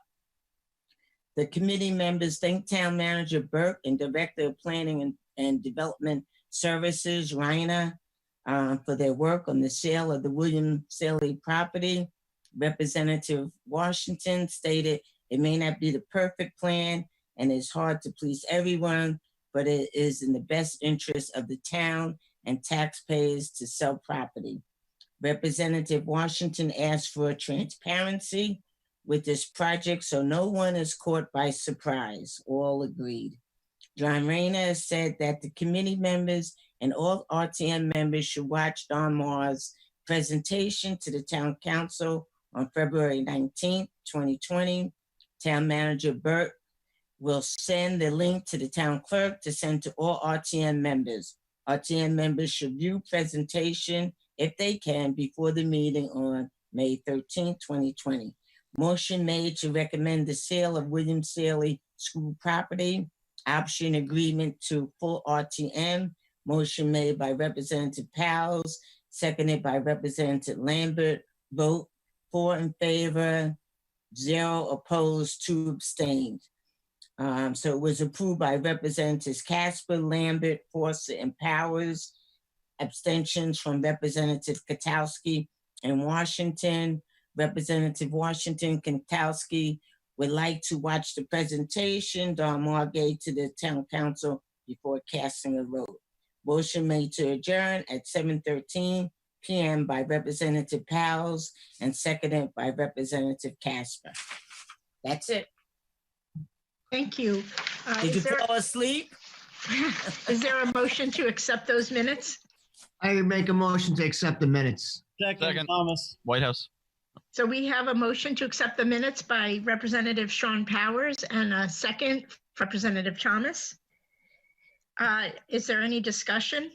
I have one comment, which is on page 2, Representative Washington. I believe the mayor of the city of Groton is Hedrick without an N. Okay.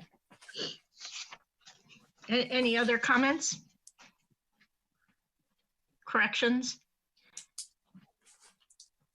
The only correction that I made is the one for on page 1 with Cindy. Right, Miss Landry.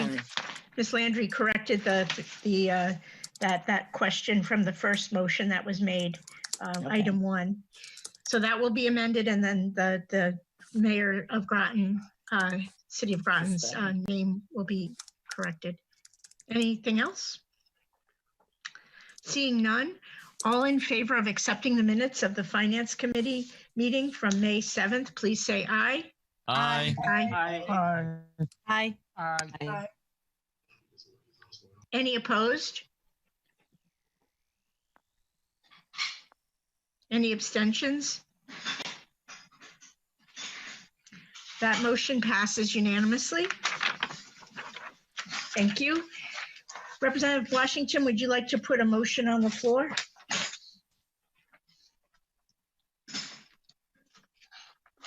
You're on mute if you're talking. Okay. I'll make a motion to recommend approval of fourth quarter transfers FYE 2020 totaling $31,904. Is there a second? Second, Thomas. Second. Okay, we have a motion on the floor. Can everyone put mute on, please? I don't like it when I hear my own voice echoed. We have a motion on the floor with Representative Washington to approve 2020 fourth quarter transfers. That's 2020-239, and there are 3 of these for FYE 2020, and was seconded by Representative Thomas. Is there any discussion? Yes, Madam Moderator. Representative Bailey? Is it on the floor for discussion for everybody to just? It is indeed. So you had your hand raised. Okay, thank you very much. I have thank you very much, Madam Moderator. Moderator, I have a question for the town manager concerning the retirement of the OPDS member. Why would that be in contingency? I wouldn't think, I think it'd be budgeted in for retirement. Is that true? No, because you don't know when someone's necessarily going to retire. It was not announced in time for the budget process. Okay. And I also have another question for the town manager. The parcel of land that's being appraised, what land would that be? I'm not at liberty to say at this point because it's under negotiations for a potential price and all subject to a application process for grants, et cetera. But at this point, because it's under negotiations, I can't say. Wow. Okay. And I think that's, yes. Okay. Thank you very much. Thank you. Is there another hand? I saw one and it went away. Okay. Seeing no more questions or hands raised, we have a motion on the floor for 2020-239, which are 3 FYE 2020 fourth quarter transfers. All in favor, please say aye. Aye. Aye. Aye. Aye. Any opposed? Any abstentions? That motion carries unanimously. Thank you.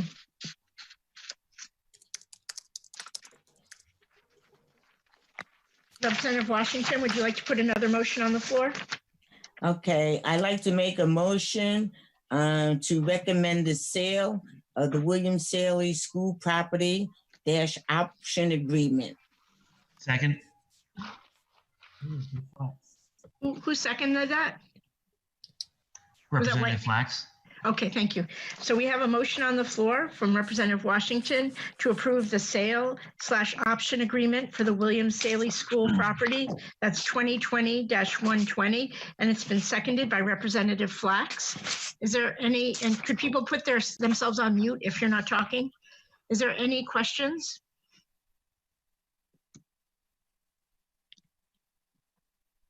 And we have Representative Cologne actually just joined our meeting, so I believe our quorum is now 34, perhaps. Town Clerk, if you could just record that Representative Cologne just joined the meeting. I think that's 35. 35, thank you. Let me double check that for you. So Representative Whitehouse. Thank you, Madam Moderator. So a couple questions that came up during the citizen petitions. I'd like to get some answers from the staff. Did you say that the developers are on this as well? In this I meeting? believe that Mr. DeGioia is on, or he was on. He is on, yes. Okay, good. All right, so a few questions. The first one, which I never even thought of this before, but someone mentioned the idea that they could turn this into a motel. Could you speak to that peculiar possibility? So this is John Reiner, Director of Planning and Development Services. I'll just quickly jump in there that in order to turn a property into a motel, they would also need to go back to the Planning and Zoning Commission for modifications of approval and need to show, kind of, does it meet all the standards? So the proposal that's out there right now, and Anthony DeGioia can speak to that, is for, and our agreement speaks to this, of apartment development. So, I'll hand it over to Anthony to talk about that a little bit.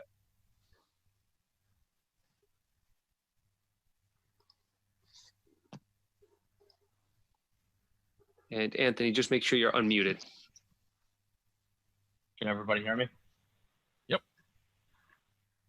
So I'd like to stress that at this point, this is just an option. So before we go and execute that option, one of the stipulations in that agreement is that we have to present the plan to the town to make sure that it was in line with our original proposal. Obviously, I have no intention of changing this into a motel. It's going to be 280 apartments, and the project that we're going to present to planning and zoning is going to be very close to in line with the concept that we unveiled publicly. And again, at this point, it's just an option agreement, and we do have to execute that option. And part of executing that option is going to be making sure that it's in line with what we publicly unveiled to the town. Okay. Yeah, and that's just the first question on my list. I just realized that's a weird question to start with. Because I looked at the plans and it looks like a very impressive project, which is certainly worthy of our town. But of course, want to make sure we do all of our due diligence here at the RTM. Next question is open space. I've got two questions. One is, so there's going to be some outdoor amenities, obviously, paths and whatnot. Looks like there's some nice walking areas in there. Are those going to be open to neighbors to walk through if they want to walk on the paths and whatnot, or is that going to be? I know some properties are private property, residents and guests only. So would neighbors be able to walk through on the paths and through the property if they felt so inclined? Of course. I forgot to introduce myself, by the way. I'm Anthony DeJoy. I'm a project executive for Donmar. So I'll go back to that public access question. One of the things that a lot of the residents brought up at the public unveiling was, will there be some sort of public access? I want to assure the RTM that when we do come to zoning, there will be a public access aspect. Mr. Potter stressed the amenities are for the residents. And again, that's true. There's going to be indoor gymnasiums. There's going to be pools. There's going to be things that are only able to access with the key card to get into the building. But there's no reason why the walking trails that are around the site and even the playscape can be moved to where there's some sort of a public aspect. So it's something that we're working hard on to come up with a solution to. And I can assure you guys that there will be some aspect of public access when we bring this project through zoning. Okay, and to be clear, because I know there's one of Ms. Koto's concerns when she spoke, was by losing a school, we're losing the playscapes and everything, basically the playscape and the basketball court, whatever it is the school has. You're saying that will hopefully be replaced with the new project? Yeah, so as of now, we have walking trails around the entire site, and the playscape was actually located into the courtyard. After the feedback that we got at the public unveiling, we're working on moving that playscape outside of the fenced-in area. Okay, and nice. The walking trails, we're going to look at some way to make a public access point from the property so the public can't access those. Okay. And my next question, which I think is probably, it might be a John Burke question, it might be a developer question. So I guess there's also concern that Walker Hill Road doesn't have sidewalks all the way down it, which seems like a general problem no matter what we do, that a road like that, especially with all the apartment buildings and whatnot around it, you should be able to walk on a sidewalk to get down to the shops on Route 12. Are there any plans to upgrade that road with sidewalks to make a safe walking? So right now it's a little bit too early for me to make promises or assurances on something like that until we're a little bit further into our due diligence. Part of it is obviously a traffic study and a safety study. So what's unique with the redevelopment project is if you look at Walker Hill Road, there hasn't been any significant development done on that road in a very long time. So when we come and look at that with the traffic study, the engineers are going to make recommendations, whether it becomes a traffic light or some sort of sidewalk system. What I can guarantee is that road will be safer after our development is done. But what I can't guarantee is what actually is going to take place to make that happen. Okay. And the next question, and I think this was answered, I just want to bring it up again. So was an effort made to speak to Ms. Cipriani about buying her property? So I've spoken to Ms. Cipriani a few times. To be quite frank, the conversations were very unpleasant. The original RFP was for the Sealy School site, which is obviously owned by the town. As part of our initial due diligence, we became aware of her property, but we also became aware of the issues that arose when several previous attempts were made to put together a deal encompassing the two pieces. So what happened is at that time, we made the decision not to reach out to her until we had a more concrete plan as to what we can do with the Sealy School. And then maybe a potential development on our site. Before we were able to share our concept and before we had the opportunity to reach out to her, she actually called me. And following that, I had several conversations with her. The conversations mostly consisted of her explaining to me that I don't know what I'm doing. The town staff was incompetent, and she was the key to getting anything done with the site. She was, quite frankly, she was demeaning, she was rude, and she was unreasonable. But despite this fact, we actually put together a plan that encompassed her property. We designed our parking lot and our building layouts to accommodate a future development on her property with access going both ways. And this wasn't a haphazard sketch done on the back of a napkin or anything. We made a serious effort to ensure it was actually possible. But with the knowledge of the previous attempts, we ultimately made the decision not to hinge the success on this project on combining the two pieces. I mean, that's not to say the possibility is gone. We've made provisions to ensure that the two parcels can be linked. But it's important to stress that it's really not feasible until the project is underway. Once Triton Square is underway and there's that built-in consumer market, I think that would be a more appropriate time to begin to explore the commercial aspect. But I really want to stress that it's not out of the question, and we made serious provisions to make sure that it wasn't out of the question. Okay, so I understand, because I'm looking at the map now, and I can see basically green space where conceivably you could, if you were to later acquire that property, you could have a second egress directly to Route 12. Is that intentional, that if 5 years down the road you were to acquire that property or an easement or something, that you might put an egress down that way in the future? It is. We intentionally moved garages, we moved maintenance buildings. We even shifted one of the buildings a little bit further to the south so that there is a clear path down to our parcel. And it's not just shifting of the building so it appears that there's a clear path. It was actually, a study was undertaken from an engineering standpoint to make sure that it was actually feasible with the grades and the cuts and the fills and everything. Okay. And next question, this is definitely a town question, so probably from Mr. Burt. So when is, assuming that we approve this option agreement, when is the next time the RTM would be voting on this and have a chance to go no-go it? This is the only time. Eric Callahan, our attorney, is on also. My understanding, though, that it goes to the Planning Commission and the other regulatory bodies and then back to the town council, but I do not believe anything comes back to the RTM. Okay, so this is the last time the RTM will vote on this. I believe so. Eric, please correct me if I'm wrong.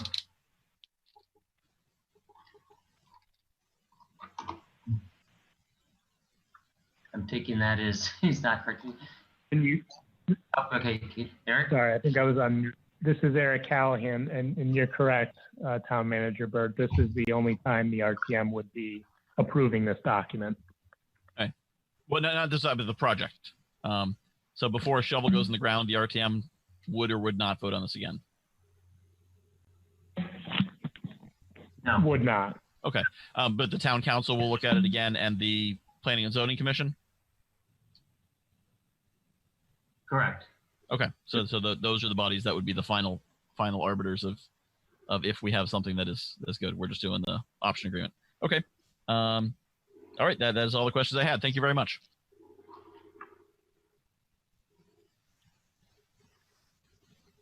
Thank you, Representative Washington. I wanted to follow up with a question on the sidewalks too, and maybe this is for Mr. Reiner or Mr. Burt, but I believe that the town can require the developer to put in sidewalks to make this safer as a stipulation of the development. Is that being considered at all, or would that have to be written into this option agreement? John can add more in, but that would be part of the Planning Commission process, Planning and Zoning Commission process, I believe.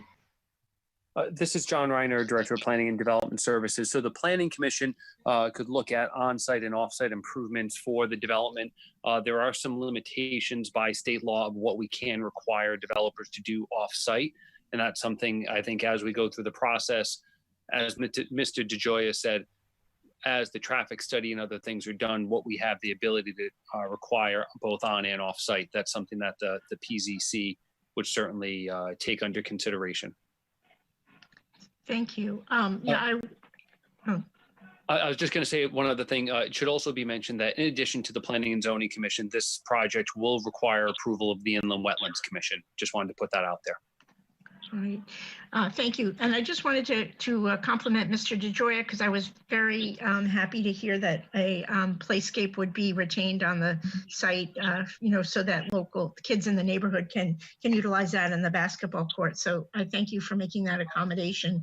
And I do certainly echo Ms. Cotto's concern about the sidewalks. So with that, I'll go on to Representative Richards. Thank you, Madam Moderator. Through Representative Whitehouse's questions, you answered this a little bit, but my question was, is there still flexibility in determining the main access to the site as negotiations continue? It seems that, I guess maybe they are what they are now, unless there's some other property that is attached to this, or maybe there is still some room in making a change. I'm not completely clear. Thank you. So basically, as it stands right now, we have two options. We have Sealy School Road, and we have the easement that the town gave us.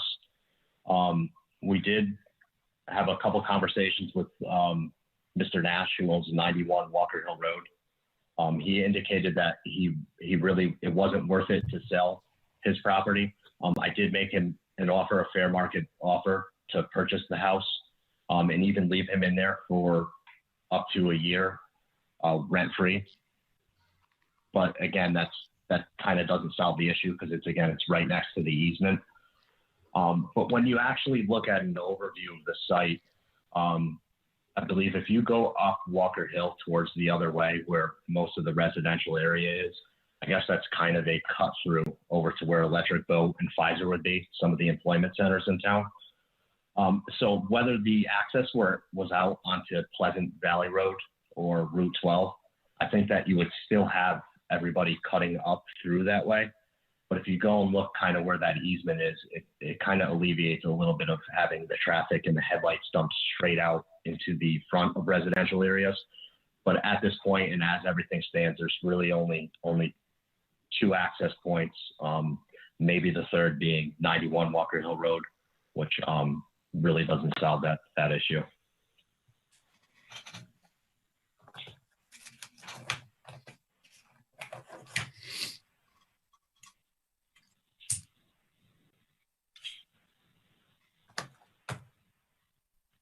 Representative Richards, are you done? Yes, thank you. Okay, thank you. Representative Thomas?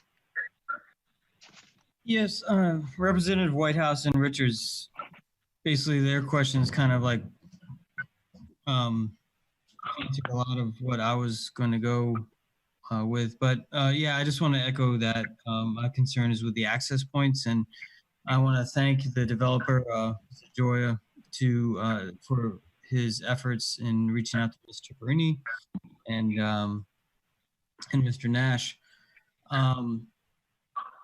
I would hope that at some point, like, we could find some sort of agreement that would create better access points that would not invade the neighborhood on Walker Hill.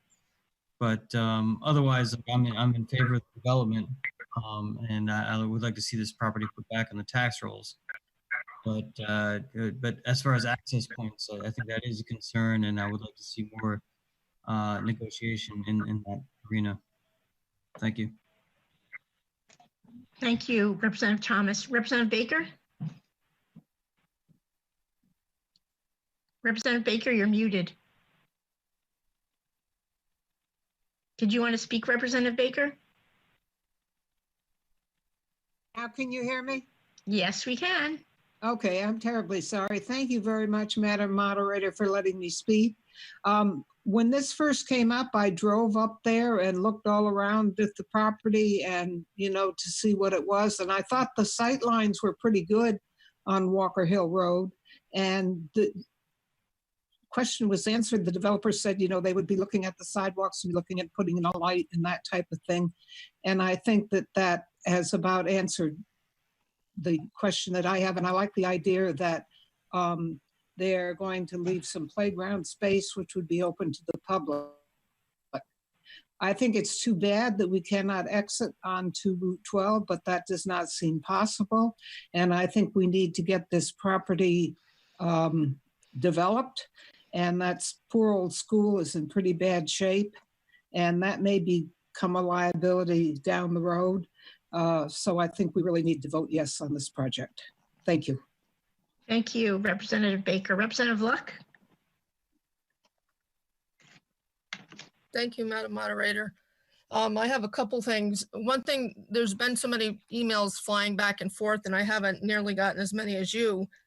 But what was the price of the property that it was being sold for? I thought I saw somewhere it was $1. That's correct. But again, no tax abatements requested in the way the other developers. So it's the most economically advantageous offer to the town. All right, thank you. And another question for the developer is, I had read this, how important is it still for you to keep that William Seeley name, the history behind it? So one of the things that we got in feedback with one of the town council meetings was that they wanted to preserve the plaques that were inside of the building. Yeah.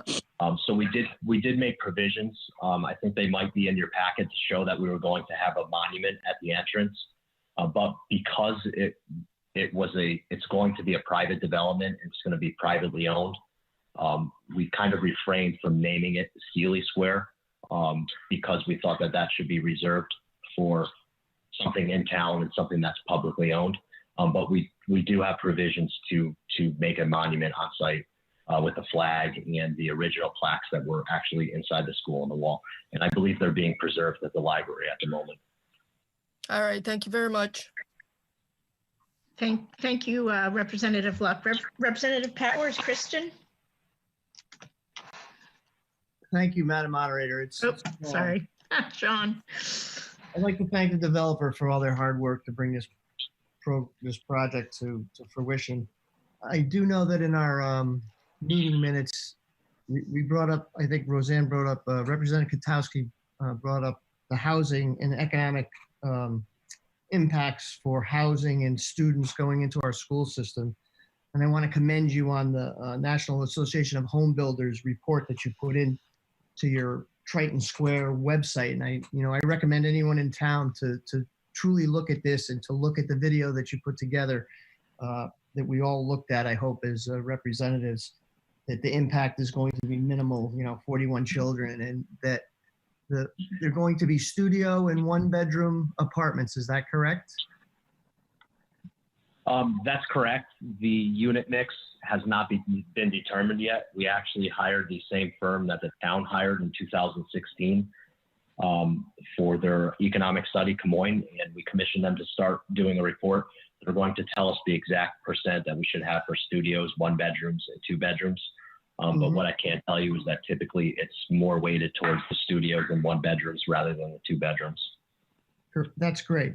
I also see that in your drawings and your renderings that you actually have quite a bit of stuff here. You have a shuttle bus plaza, and you have a fitness center, a lounge, a pool, gaming areas. You even have a dog spa, huh? That's remarkable. and I look forward to, I'm close where I walk my dog a lot, so I'm looking forward to going up there and seeing the whole concept come to fruition. But I do want to thank you for all your hard work, and I definitely will be voting in favor of this proposal. It is a state-of-the-art facility from what I've seen compared to what's being produced and built, and I feel that it's going to meet the needs of our community. So thank you again, and I hope we're able to push this thing forward for you guys to come and help redevelop a property that's basically been vacated for 10 years and a liability to the town. So thank you very much. Thank you. Thank you. Thank you, Representative Powers. Representative Wells? Yes, thank you, Madam Moderator. I was interested in the sidewalks. I took a drive up there to look this, and I see the gap and everything. And I would think our planning and zoning folks. I remember from sitting in the presentation on the Pequannock Bridge, they know what a quality zoning district, a quality neighborhood should look like in our town. So there's no reason why, with the tax, we're getting some tax money from this project, why we shouldn't be investing in that general area and not thinking whether is Don Marr going to buy us a sidewalk. Is a sidewalk appropriate here or there or street lights or whatever? We should be looking into spending our own tax money in this neighborhood and not expecting just the developer to buy us free stuff. Thank you very much. And I'm in favor. I think this is a very good project. We'll be voting in favor of it. Thank you very much. Thank you, Representative Wells. Representative Stevenson?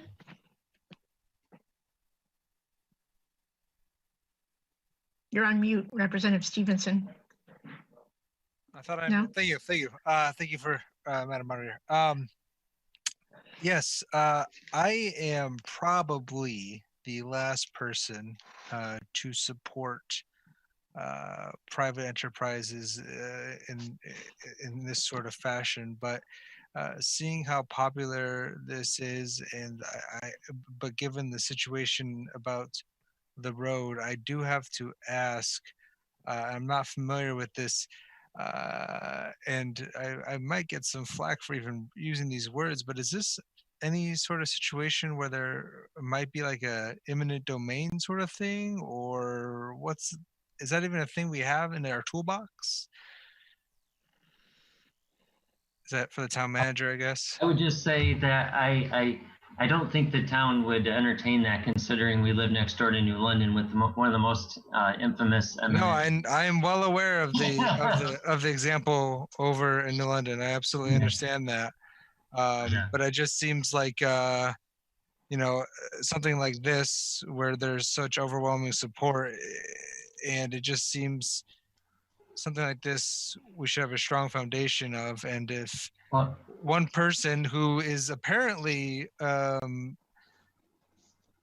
misconceiving how conversations went, I mean, the situation just really rubs me the wrong way, to be totally honest.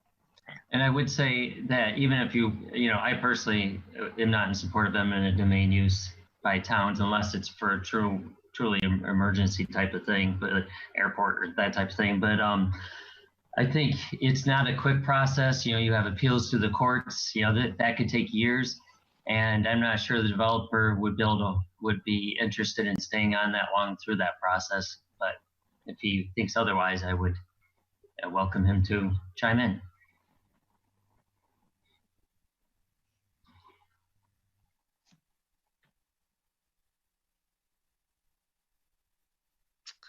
Did you ask Mr. DeGioia to speak, or are we moving on? I don't think he had anything to add. Okay, there you go. Representative Washington?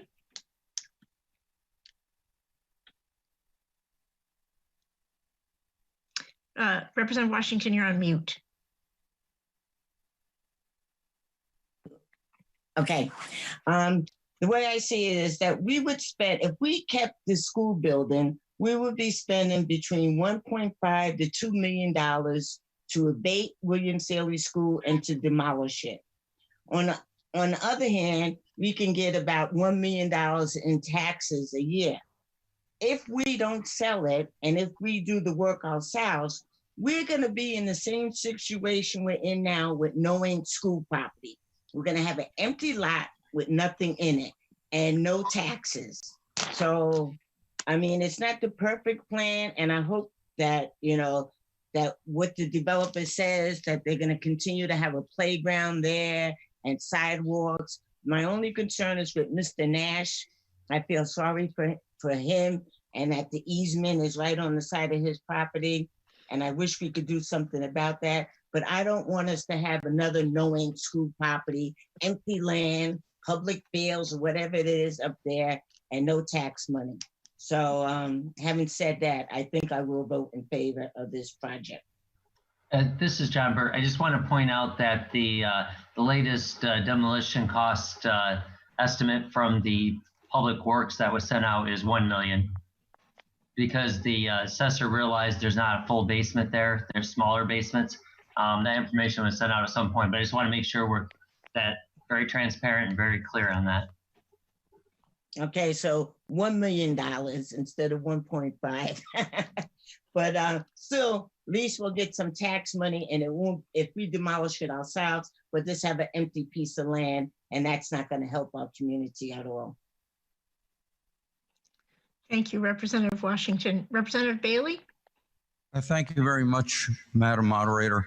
I'm against the selling off of the William Seeley School in this manner.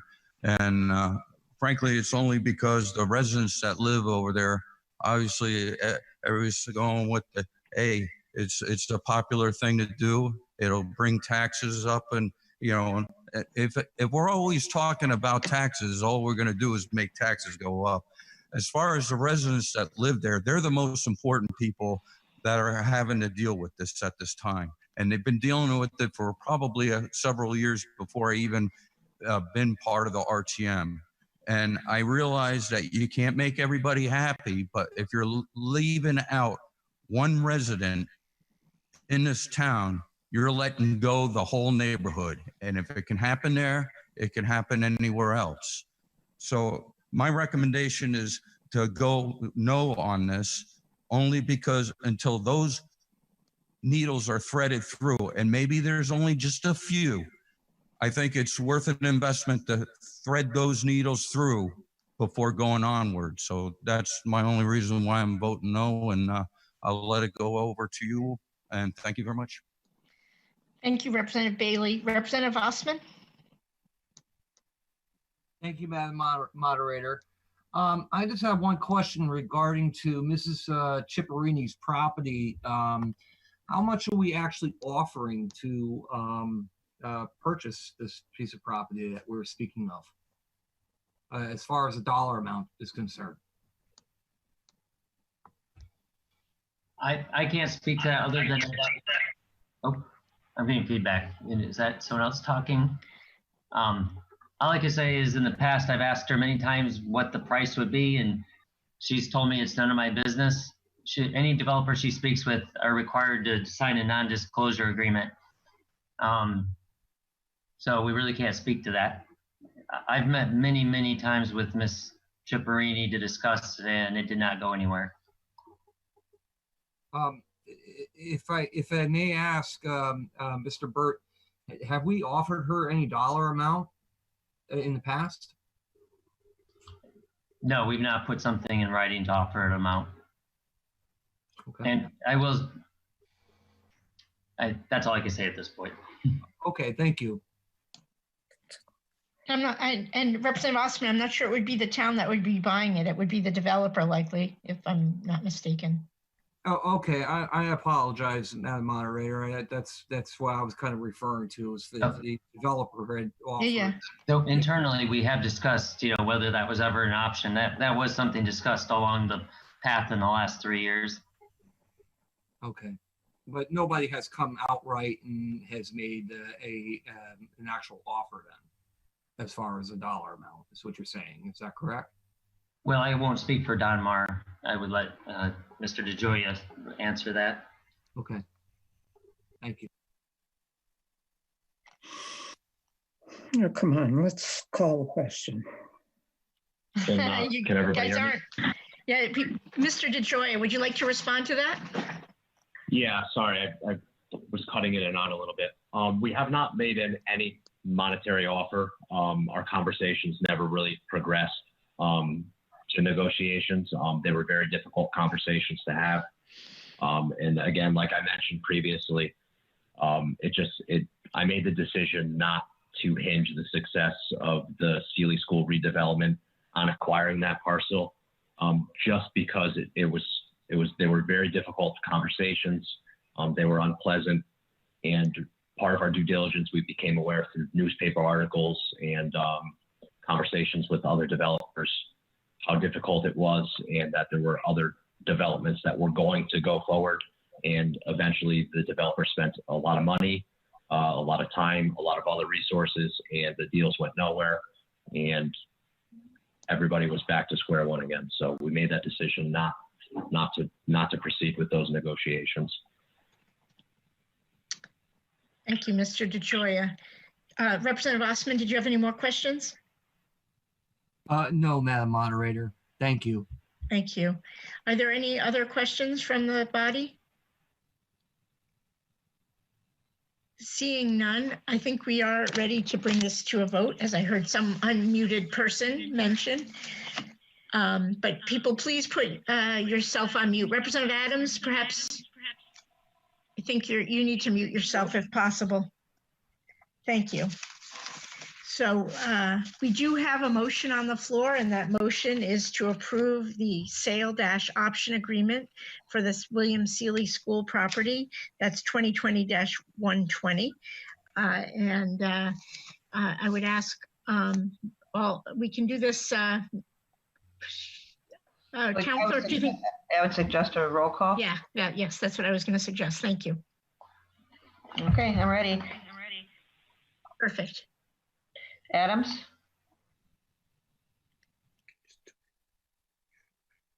Adams, how are you voting? Yes, no, or abstention? Yes.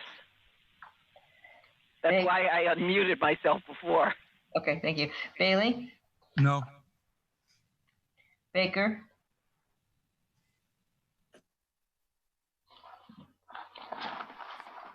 Baker? Yes.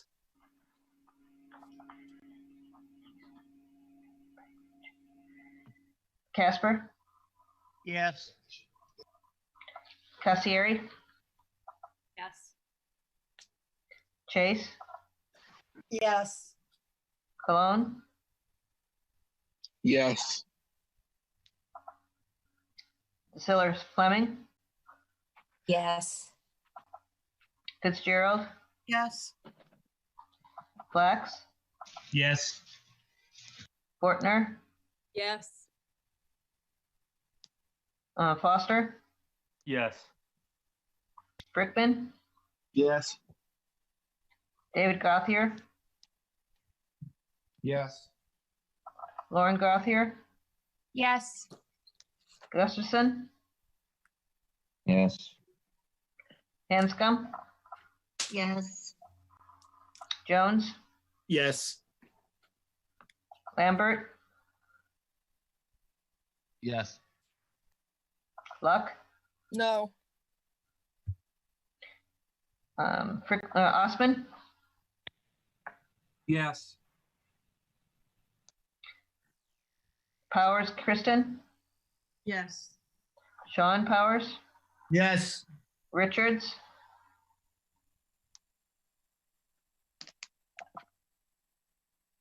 Richards? Yes. Rusk? Yes.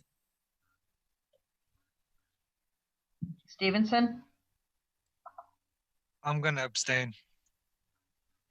Thomas? Yes. Washington? I'm abstaining. Wells?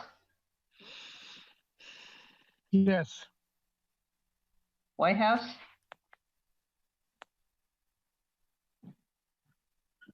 Whitehouse? Sorry, couldn't unmute. Yes. Whitney? Abstain. And Evan?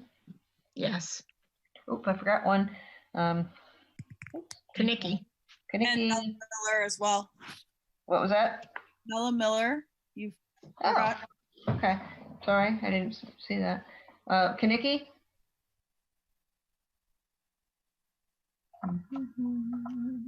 Well, let's get Mella Miller and then find Kanicki. Bella Miller is a yes. Okay. That's 28. Let's find Kanicki. I don't see her on the participant list, so maybe she. Maybe she fell off. That was because she is on her own. Okay. Then we don't have 35. We have 34 voting. And so your total is 27 in favor. Oh, did you have Cologne? I called him already. He was number 6. Okay, sorry. Yeah. So it's 27 in favor, 2 opposed, and 3 abstentions. That motion carries 27 to 2 to 3. And so We come to the next item on our agenda. Let's see, sorry, let me reshuffle my papers. I believe that the next item is budget discussions or other business, if there's anything people would like to bring up in either of those topics. All right, well, before I will entertain a motion to adjourn, since I guess that's where we're heading, I just want to wish everybody, you know, and I hope all of you and your families are all well. And I want to thank the public who's come on today for speaking. And I want to thank all the RTM members and the town staff and other associated people, the developer, for coming and joining us tonight. And I wish you all well. Pardon me for just a Chandler? second. Yep, that's 28 in favor. I didn't count Representative Mello Miller as a 28th vote. Thank you. Okay. The only other thing I would add is that Mr. Bronk did get back and say there were 200 restaurants approximately in Groton, so add that. But anyway, please have a safe rest of your May and June, and I'll see you next month. And thank you very much for coming tonight. I move to adjourn. Second. Second. We have one. We have a motion to adjourn by Representative Richards, and we have several different seconds. Seconded by Representative Rusk. Thank you. Seconded by Rusk. Can people put on mute? I can't. Not enjoying hearing myself echo into my ear. So we have that motion on the floor. Now you can unmute. All in favor, please say aye. Aye. Aye. Are there any opposed to this motion? Any abstentions?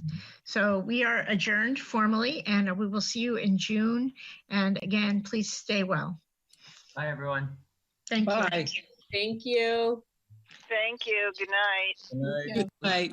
Thank you. Bye-bye. Good night.